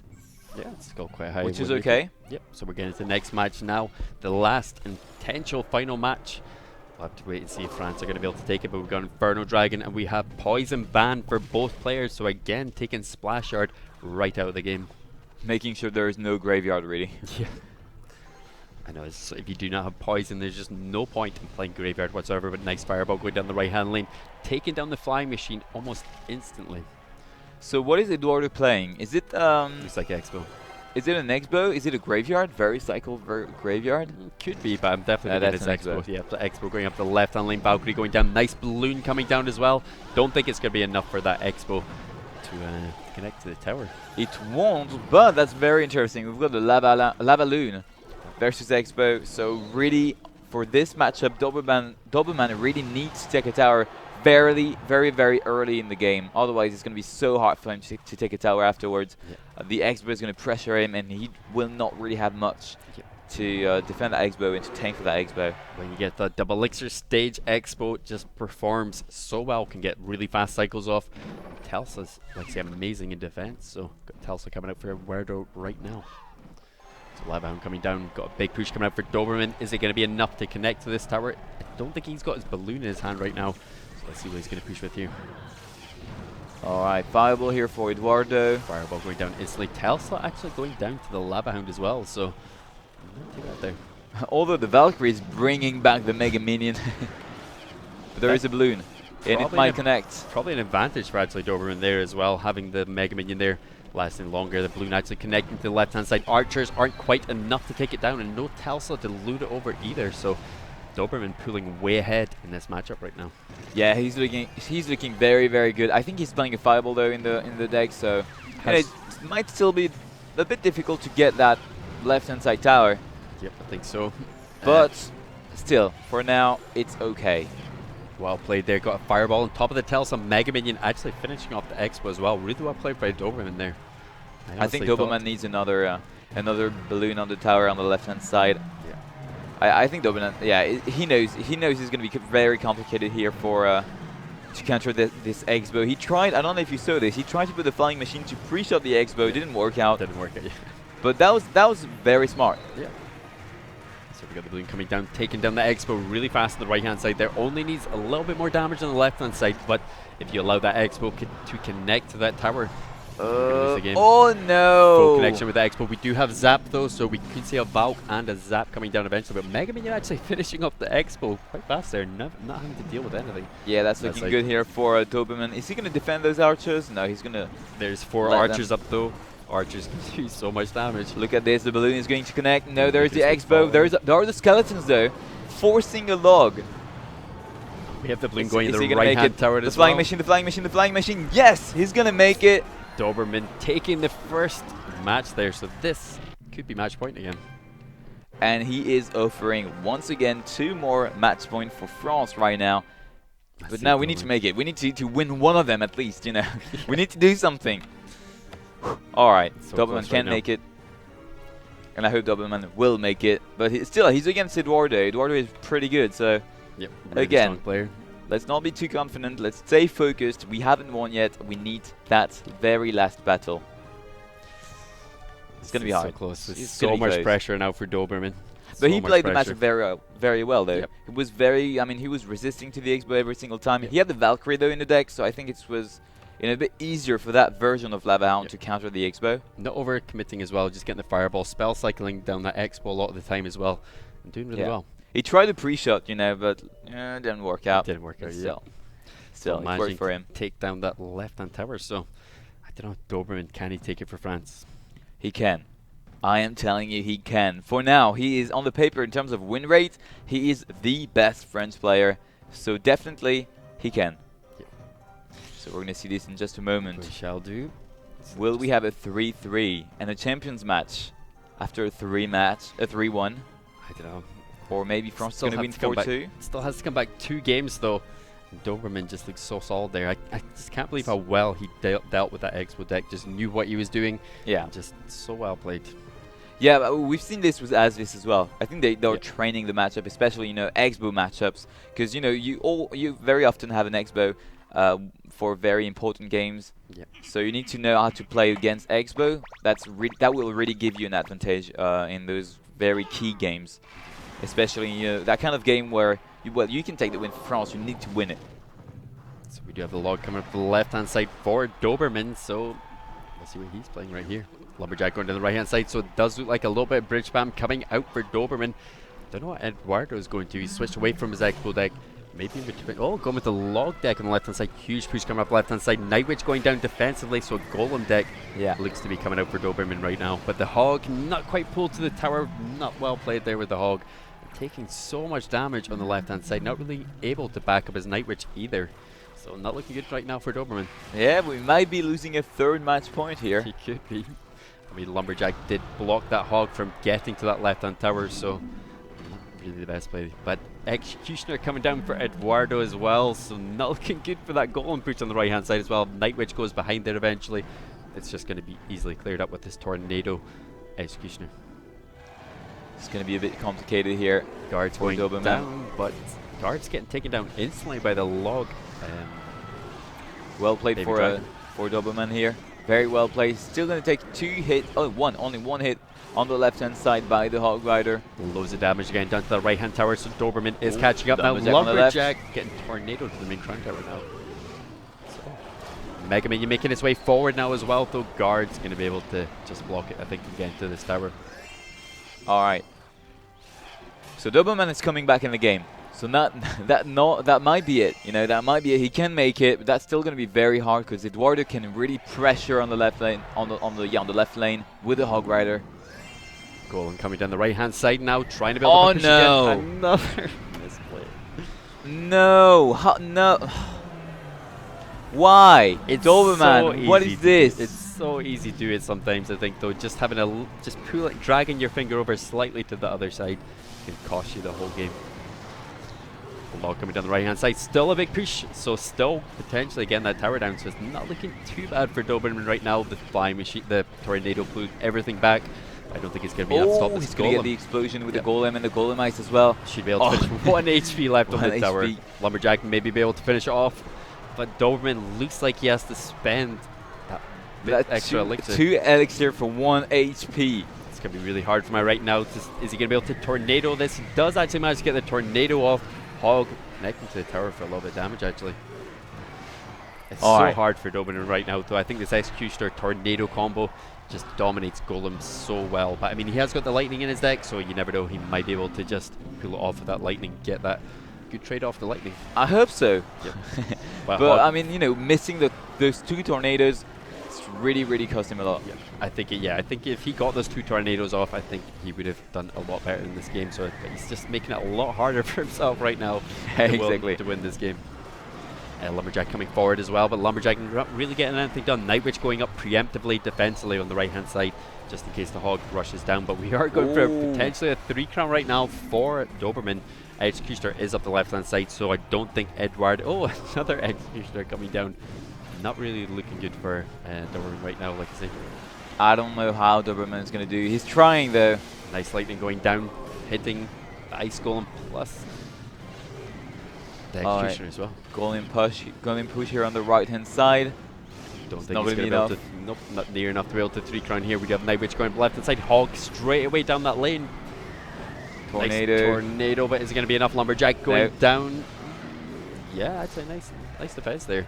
Might even be able to get a golem up on the left-hand side as well. But in front of this Night Witch does actually manage to get this golem up. So Doberman definitely coming back in this, but has to deal with another Executioner on the left-hand side. Yeah, and there's the Hog Rider. So he has to defend that Hog Rider once again. Has to pull it back, has to do something. They get a swing in the tower, so Eduardo looking so strong right now. Yeah, he's clearly dominating the second part of the game. I mean, it's really hard for Doberman. He cannot get anything done with his golem pushes. Yeah. And on the right, well, we have the Hog Rider, you know, being spammed by Eduardo, and so hard to stop for Doberman. Hog rushing through the right-hand side. Don't know if it's gonna make it though. Mega Minion, nice on defense there. Still raged up as well. Probably going to finish up Eduardo's Mega Minions. So not much going on right now. We've got Night Witch coming up the right-hand side. Is he going to be able to get the golem down, get that 3-crown off, or is Doberman going to, is Eduardo going to be able to get his hog down the lane? Well, I think there is going to be a tornado once again with the Executioner. He tried. I mean, Doberman really tried, but there's just nothing to do at this point. Yeah, but I think if he didn't make those mistakes at the start, he potentially would have just won this game. Yeah, I think so. Although the Hog Rider is not going to connect to the tower. Nope, no swings off again. So really nice defense there. The guards going down, luring away the Mega Minion, but that Tornado Mega Minion was more than enough to deal on that Hog. So we'll see if Doberman's going to be able to come out with the counter push. There's only 30 seconds to go, so he needs to get damage on the left-hand side. And Eduardo knows it. That's the reason why he's going to go with the Hog Rider here on the right-hand side, forcing Doberman to defend. Maybe Doberman's going to try to go with a golem in the middle. Yeah, please, like maybe something winning this. Yes, the Hog he is, but forward. there is a Hog Rider. That is it. Fireball going down, probably left-hand lane, or Hog just managing to take the tower down to the end for Eduardo. So 1-1 right now, and yeah, it's really close right now. Yeah, apart from those two tornadoes, I mean, Doberman played very, very well, but he just couldn't get those last damage. But he played well at the end of the game. You know, he knew where he had to take some risks to get some damage onto the tower. Didn't work out, but he played well. Yep, except the tornadoes. The tornadoes, come on.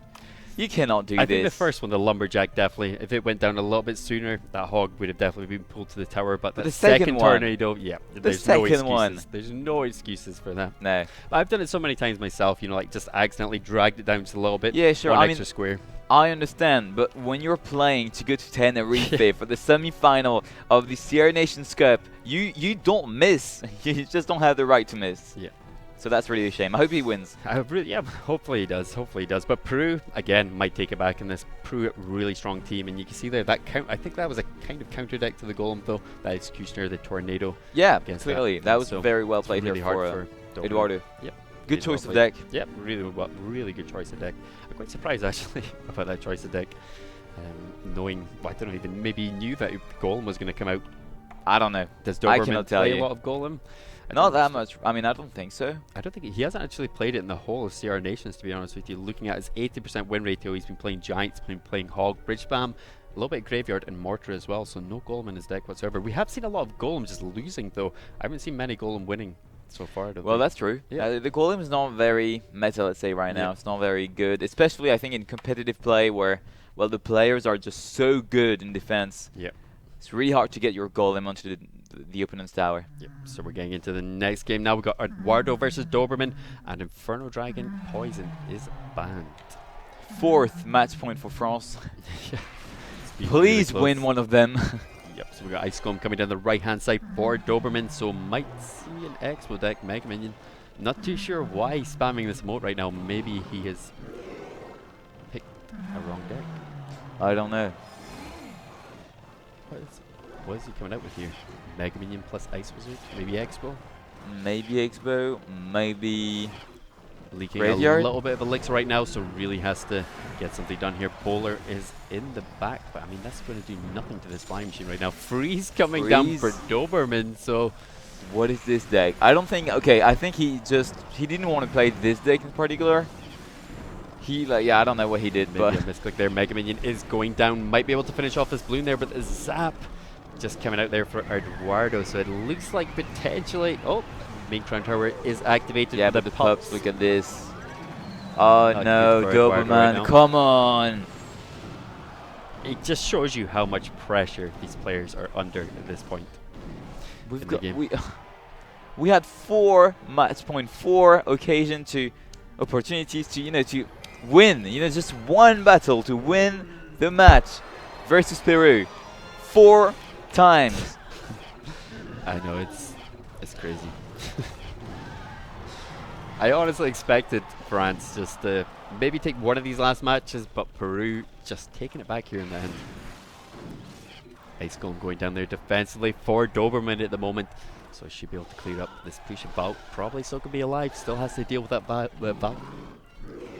The Valkyrie is going to connect though onto the tower, but Doberman needs to make some value, some advantage to kind of try and take a tower. On a graveyard, and the graveyard freeze he could make it, really. He could make it, definitely. Got a counter push coming on the right hand side. Has used a lot of anti-air right now, so can't really deal with this lava hand push on the left hand side right now, I don't think. Oh, look at this on the right hand side. He's going to take the tower. He might be taking the tower. He will take the tower. He needs to take the tower. Tower almost getting there. The skeleton's chipping away. 104 HP. Does not have a spell to get in there though. So and look on the left hand side. Really nice clear up. He defended everything. Yeah, really nice clear up. Still 140 HP. No big spell to take out the right hand tower. Forced to put the graveyard down to actually take down the right hand tower. So it looks like Eduardo's just going to leave that. Does actually defend it with the Valk. So not too bad there, but not entirely sure. Why? Probably just left that, to be honest. Yeah. Still really bad play here for Eduardo.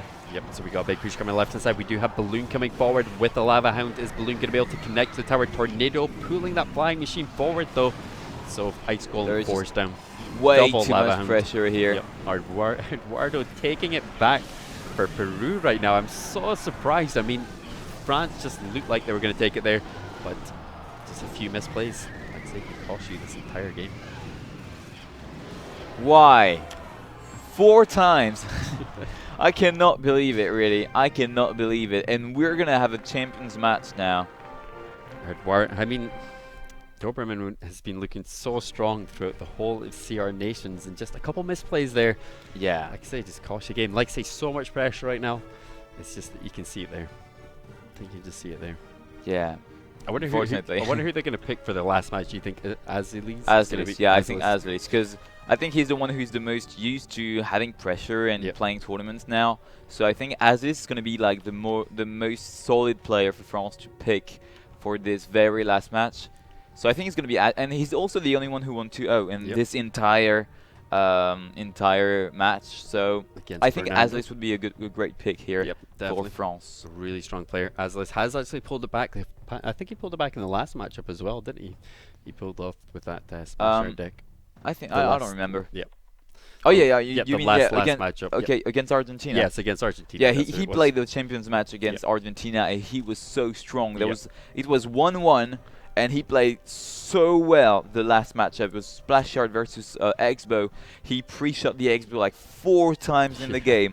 That was insane. He played so well. And again, that was the very last game. If he had lost the game, France wouldn't be here today. Yep. So like he can deal with the pressure and still play very, very well. So I think that's why he needs to play the very last match. Okay, so we're going to look at one of the replays between Shet and Wiki, and the tower going down the left hand side. Inferno Dragon locking on. Take down that tower just so fast on the left hand side. That was so early on into the game as well. I mean, Doberman just could not do anything against this push as well. On the right hand side, just not enough anti-air. Yeah, he didn't have his Mega Minion on time. Yep. He had to cycle to it, then the Fireball almost taking out the Mega Minion, but then there was a zap for Eduardo just in time, and now there is nothing left for Doberman. The only thing he could do is tornado the balloon onto the King's Tower, but in the end he didn't have any choice. He was going to lose his tower. Pups just did so much damage there on the right hand side and pretty much carried there for Weko. Yeah, so well, here we are. Champions match. Champions match is coming pretty soon. I wonder who they're actually going to pick, though. I mean, there's so many strong players for both teams, so I don't know who they're going to pick. Knowing that it's going to be, I mean, it is going to be Azelis for I'm pretty sure of that. So knowing that it's going to be Azelis, who do you pick for Peru? Who do you pick? So hard. First, you don't pick Fernando. He lost 2-0 to Azelis. You don't take that risk. Now, who can you pick, really? I mean, Gunther has got the highest win ratio of Peru so far, and has played quite a lot of games as well, so you never know, they might just throw out Gunther there. Yeah, I think, Gunther or Shea, I think. Yeah. One of the two. Really strong players. Yeah, played many matches throughout the whole of CR Nations and kept a really, really good win ratio throughout the whole of CR Nations. Yeah, so, I don't know. We will see. Extremely tense right now. We had 4 match point. 4. We cannot lose this match. Yep. We cannot. Like, it's impossible. Like, we need to win. This is going to be the difference between if you go to Tenerife or not. Yes. So if you guys want to get your tickets from actually Tenerife, you can actually go to the website www.crnationscup.com. You can purchase your tickets off there. You can see the times of the matches as well. And even if you can't go, I mean, you can watch from home. We will be live on this channel here. So if you want to give it a follow, turn on the notifications. You will see us on this channel. Yeah, and that's going to be an amazing event, really. We will try to make you feel how it is to be there on the stream. We'll do our best anyway. But yeah, that's going to be amazing. It will be amazing. I can't wait to go to Tenerife. Such an amazing place. And yeah, I just can't wait to go next weekend. Also, guys, if you want to watch the replays, for example, France, if you haven't seen it last time, you can go on the YouTube channel, LVP Clash, so you have all the replays in English and in Spanish as well. Yep. So yeah, you can just go on the YouTube channel and have a look at the replays before Tenerife. Yep. So you can know a little bit what did the team do in the playoffs before arriving in Tenerife. Yep. And if you want to check out the Twitter as well, it's at CR Nations Cup. And if you want to tweet at us, it's hashtag CR Nations Playoff. So let us know who you think are going to be in the finals or who you think is going to win the whole entire tournament. If you want to tweet at us, we'll retweet it, we'll like it, and yeah, we'll reply to it as well. So get tweeting. Yep. Now, do we have the... Well, we still don't have the name for now. Picking players right now. It's going to be in just a second. It's going to be Lipanji. Yep, Lipanji and Shea. So Azelis not actually playing in his last matchup. So Lipanji actually did really well against Lord Cass. I mean, Shea looking really strong as well. So I think this is going to be a really good matchup. 2 huge titans of these 2 teams. Indeed. Now, Lipanji needs to be consistent here. Because I think that the biggest weakness of Lipanji is that he's very good, but not very consistent. Sometimes he can make like an incredible game with an incredible deck, and you're like, oh my gosh. And then the next game he can just, no. I think that is the problem, though. Running a lot of different decks, you can get countered quite hard by the meta. So if your opponent is running the meta decks. Yeah, we will see in just a second. They have 60 seconds to pick their deck, request, and then 60 other seconds to accept the game. I'm pretty surprised that they put Azelis forward there, to be honest with you. Me too. Honestly, me too. But maybe they wanted to create a surprise. Yeah. That could be, like, Peru could think, okay, it's going to be Azelis, and then they're going to prepare for Azelis. Maybe Shea's going to go like, okay, I'm going to play against Azelis, and then, oh, wait, that's Lipanji. Lipanji jumps I was not expecting that. Yep. And what's for sure is that you cannot expect Lipanji's deck. Yep. No. You come out with something completely different. You come out with maybe even potentially Giant Skeleton. We've seen it a couple times throughout the whole of CR Nation. So yes, I love to see Giant Skeleton. Actually, it's just not a card you see that often, but it's that really good defensive card. Do you remember I told you about his deck a long time ago? He had a Rocket Cycle deck, Rocket Mirror Cycle deck with the Bowler. I told you about that. Yeah, I think you did. He made just now a new version with the Royal Recruits. Yeah. And he tweeted me, he was like, man, this works. Yeah. I and I want to try it out. But Royal Recruits just so overpowered right now. I think one of the strongest cards in the game. Like, he's playing, I mean, just hold on, he's playing Royal Recruits, Mirror, Rocket deck. Doesn't make any sense. But it just kind of shows you how strong maybe Royal Recruits are at the moment, though. They're so strong defensively. They can pretty much clear up any ground push. There's not a ground push that they cannot clear up. Yeah, that's right. I've played it over and over again, and it's just like, as long as you're not coming against air, it's just so easy. Anyway, we're going to see this in just a moment. Lipanji will not be playing anyway the Royal Recruits because the card is not officially out, so it cannot be played at all during the CR Nations Cup, not even during the final in Tenerife. So we won't see any royal recruits, but still. Yeah, I think we got another 17 days till they're out, so I think Yeah. they might be tweaked a little bit, I think, in the next 17 days, I think. There might be, I can a see few it. tweaks. I Yeah. can see it. But yeah, we're going to see this in just... I mean, we're going to see this. No, we're not going to see... I mean, we might be seeing... But anyway, we're going to jump into the game very soon. We're just waiting for it to happen. There might be a bit... Yeah, I think there's slight bug, yeah. Yeah, it might be some technical difficulties right here. We're going to see this. Anyway, we're just waiting 3 minutes max. It's going to be all right. Here we go. And so yeah, okay, Shea here we are. versus Lepanji. We have Balloon Band, so probably a good choice for Shea, to be honest with you. Yeah, Lupenji is playing a lot of balloon deck. He's really good with it, so that's a good choice for Shea. But again, Lupenji can really play anything, and he's going to go this time for the Three Musketeers. Three Musketeers coming to the back, majority coming up the right-hand side, but the Bandit managing to charge forward and take one down, pretty low HP. All right, let's go Lupenji with the Battle Ram on the right-hand side. There's going to be the log. Coming down, Battle Ram not making its way over to the tower. Nice Dark Goblin, though. Dark Goblin coming in the Three Musketeer deck. Not really seen that before. Yeah, well, that's Lupenji. Done a decent amount of damage here. Still needs to stop this Bandit, though, but Bandit just trading for Bandit right now. Does look like Lepanji might be slightly behind an Elixir, but... Ooh. Bandit is charging onto the right-hand side tower. And Lupenji is really ahead now in terms of damage. Not that much in terms of Elixir in the end. Yep. I just wonder if he has a pump in his deck as well, if he's running this pumpless. I think that's pumpless. Which coming down as well. Lupenji? Alright, we've got a peg up for Shea. So yeah, Pekka coming down the right-hand side for Shea, so let's see what he's going to be able to come out with here. I think the Witch is probably going to do a decent job of cleaning up this Pekka, though, just because of all the skeletons popping in. We've got Three Musketeers split in the middle as well, but a huge poison coming out for Shea. That's not. I don't think that's a good start for Lepanji here. That's not a good start. That's clearly not good for Lupenji right there. Bandit charging forward on the left-hand tower, though, making his way over to the Rascals, though, so nice defensive Rascals. Not What actually is taking this much deck? damage. I've never seen a deck like this before. I'm surprised it's even not got pump in it as well. Lepanji just, I don't know, he just plays something so much different to what everyone else is playing. He is incredible. And I think that's the reason why he is playing the Champions match, is because Eptic, the French captain, wanted to surprise Peru. Like, you cannot expect his deck. He even told Lupenji, okay, go take your your kind of crazy deck and just go for it and take the win for France. Yep. So we have the Witch trying to defend here again, but still a huge push coming out for Shea here, and Three Musketeers are split in the middle. Poison going down straight away as well, so really well played with the poison. Knew those Three Musketeers were going to be coming out. Not much damage onto Lepanji's towers, actually. Look at that defense for Lupenji. The Three Musketeers. Yeah. I'm so surprised about that. I mean, it takes so long, I guess, for the poison to actually physically take the Three Musketeers down, so they get so much value up until the point that they actually get taken down. That was very well played here. He did not panic at all. Yeah. He was like, oh, I'm just going to put Three Musketeers in the middle. I don't even need 3. I just need 2. And that's going to be fine. Yeah, really well played there. Even the poison going down, the Three Musketeers.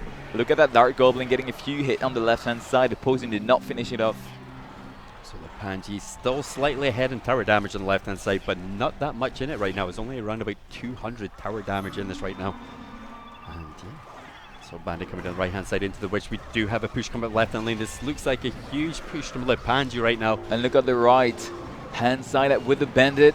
Oh, the Rascals, the Witch, the Musketeers. It's huge push. Poison going down the right-hand lane. Try and stop that push by so much pressure. And look on the left. Lane.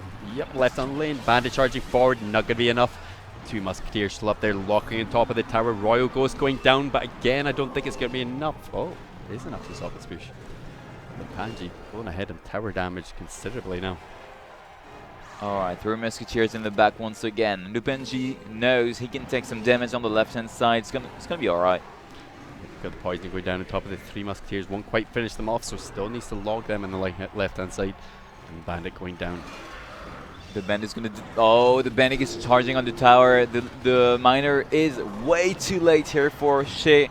The Bandit will get one more hit onto the tower, and the poison will finish it off. Really well played from Lepanji there, coming out with something completely different to what we've probably seen throughout the whole of CR Nation. So bravo. Really well played. Yeah, bravo. Lepanji playing so well. That is crazy though. I've never seen a deck like that before, and for him to make it work is crazy. That's Lupenji. Yep. You know, if I play the deck, I'm going to lose with it. But Lupenji is the only one who can play that kind of deck and win with it. So Yeah, really well good played. control. And now, 2 more match points. Once again, we have 6 match points in total. We lost already 4. Now Lupenji needs to take one of the 2 next battles. Please, please, Lupenji, you gotta do this. I wonder if he's going to come out with something a little bit different here, if he's going to stick with this kind of deck he just showed off. Honestly, he might go back to something more, you know, more expected. Like, you know, like I think he might go on a P.E.K.K.A control, or maybe control, yeah. Mega Knight control, to be a kind of original but still controlling the pace of the battle. Yeah, I really actually like seeing the Mega Knight, to be honest with you. So hopefully we're gonna see that card again. Yeah, well, you're going to see that in just a moment anyway. Yep, get into the game. That is it. She versus Lepanji. Bandit coming up the right-hand side straight away for She. Nothing played from Lepanji so far. Leaking a little bit of elixir there, so. Alright, so she's playing a control deck, I believe. Might be yeah, and look at this. Lupenji, yes, indeed. Same Playing a control deck as well. Or similar decks. So we do have the minions going down the right-hand side, just cycling through a little bit here. Miner coming out for the Lepanji, and we've got Electro Wizard making its way forward. It's probably not going to be enough, though. Oh! No. I thought something was happening, but no. No real damage on there. We've got Inferno Dragon coming at the back for Lepanji right now. So that's a Mega Knight. Yep, looking like a maybe potentially a Mega Knight deck. Inferno Dragon coming out for Shit as well. Will we see the Mega Knights? I think we're just trading at the bridge here. We've got some bats coming behind here. Potentially going to see a zap. We do see the zap on the end. Retargeting onto the Bandit. Bandit not quite charging onto the tower, so nice Electro Wizard stopping that Bandit. Yeah, Electro Wizard was well played here. Lupenji controlling everything, not really overcommitting. The match is going to be tough though. It's control versus control, so it's going to be very, very slow. Lupenji needs to be careful not to overcommit or to try to do too big of a push. He needs to, yeah, send exactly like this. Send miners, try to get some cheap damage, and try to win this. It's nice from Shetho catching that miner, not allowing the miners to do any damage to the tower whatsoever. Will Shed defend those bats? No, so we're going to get 70 damage. 69. 60. I think it's 69. I'm not sure though. Okay, Inferno Dragon coming up the right-hand side for Lepanji right now. Again, defensive Inferno Dragon from She right now. So the Bandit charging forward. Is there anything to stop this Bandit? No, the Mega Knight. Way too late. Yep, Inferno Dragon locking onto the Mega Knight though as well, but the zap going down and slowing that Mega Knight damage. But I don't know, is this Mega Knight going to make its way over? Mega Knight coming out for Lepanji as well. So both running the same deck. There is the Electro Wizard for Lupenji trying to, you know, earn some time for that. Slightly different decks as well. We do have the log deck for Lepanji. Yeah. There's a big push here. Oh, great log. Very great log here for Lupenji. The miner is still going to be able to connect to the tower for shit. Nice zap coming down there, finishing off the bats, allowing the minions. No, Lupenji. A little bit of damage onto the tower, has caught up in tower damage, but Lepanji really needs to get maybe even a counter breach off here. We'll see. All right. Now, the Bandit on the left-hand side. Lupenji trying to pressure on both sides at the same time. Defensive poison here. Don't really like that poison, to be honest. Miner coming down on the tower on the right-hand side. Inferno Dragon is still up. Nice zap going down, so full damage from that miner. Lepanji needs to get something done here. Yeah, he's going to try to chip away with the miner, being more aggressive, and also using the poison to chip away the tower every single time. Is it going to make it? It's going to be extremely close, that's for sure. It's going to be so close. So close. So Lepanji has pulled ahead just purely because of the poison, but I don't know, again, the miner off again. The Bandit going down, not quite placed in front of the miner though, so very aggressive Mega Knight here. Mega Knight with the Bandit coming forward. Nice Mega Knight coming out for Lepanji, and there is the Electro Wizard, so it's fine. Double Inferno Dragon coming out for Shet though, so the Mega Knight going down fairly fast. Just got melted on the right-hand side there. It's going to be difficult here for Lupenji. There's the Bandit and nothing to defend. Bandit that will not forward. Be enough. That no, should be enough for Lupenji. Miner going in, and yes, Shet taking it for Peru. So we're 1-1 right now. This could be this is going to be the last game. This is going to decide whether any of these teams are going to be getting to Tenerife or not. We had. It's been really close. I mean, France looked so strong, but I mean, we Peru. had 5 match points, 5 of them. We lost each and every one of them. And now it all comes to like one final battle, and now Peru is going to be able to win it. Yep, potentially. I don't want to see this. I don't want to see this. Why every time? Already against Argentina was exactly the same. Yep. Why, France? Just win. Please. It all comes down to this last match now.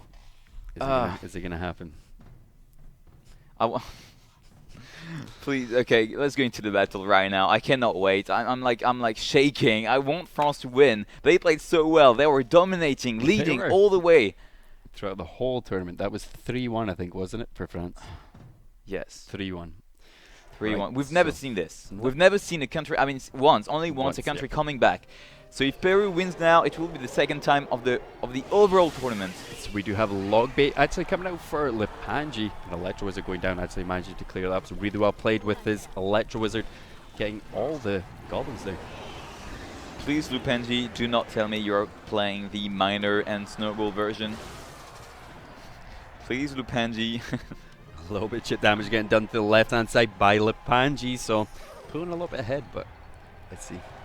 I guess he's just maybe going back to something he really knows well. He's staying at 10 elixir. He had the advantage. He has 3 of advantage. Yep, huge advantage coming down. We've got the bandit coming down the left-hand lane for Shed at the moment, so we should see something soon for Lepanji. Okay. So I don't think there is any miner here. Defensive okay, that's a real deck. We're good. Mega Knight coming on top of the Goblin Barrel though, so no damage done, and huge counter push coming out for Shed right now. Defensive Telsa coming out for Lepanji. Should be enough to be able to clear up this Mega Knight, I think. Yeah. Good gang right there. Really buying a lot of time. Still spent a lot of elixir to take down that Mega Knight. That was 8 elixir. Yeah, but the Tesla is here to defend anything coming. So it's okay. I think it's going to defend that Electro. Yeah, perfectly done here. Left hand side, got the Goblin Barrel directly on top of the tower as well. Only Zap. Yeah, there's no luck for Shay, which is very, very good. Yeah, I think Lepanji definitely has the upper hand in this matchup right now. Yes, but please win. We have the Goblins going down the left hand side, going to be easily be able to clear up that bandit. Not a problem whatsoever. The minions are down and just get cleared up by Spirit Goblins. Lepanji is looking good. He's a bit down in elixir though. He's going to try to pressure with the princess. Not going to work out, which is very not good. One mistake with this Logbait deck could cost him the game though. I mean, this Mega Knight has a huge amount of HP. And Shay is trying to build a push here, which is again not good at all for Lepanji. Goblin Barrel going down, getting a couple of chits off in the tower on the left hand side for Lepanji, so looking not too bad. The miner onto the tower. Oh, the rocket! Oh, it's going to the Mega Knight. That is not good for Lepanji. We've still got Mega Knight. Like I say, this is a huge push for Shea right now. I don't know if Lepanji's going to be able to make this. We got the Valkyrie down in time. Yep, Valkyrie comes down in time. Got the miner chipping out on the tower though. Getting full damage on the tower. Going to pull ahead of Lepanji, I think, in tower damage. Goblin Barrel does go down. Mega Knight taking half of it down instantly. Okay. Lepanji is still slightly ahead. Please, please, please do it in one way or another. If he didn't miss that rocket, I think he would have been way ahead right now, but that rocket miss could have cost him this entire game. Good poison here for Shay. Yep, taking out the princess in the back, taking Telsa down as well, but Mega Knight going down so fast. Inferno Dragon coming up. We got the Goblin Barrel going down, probably going to get zapped again. Does get placed at the back this time.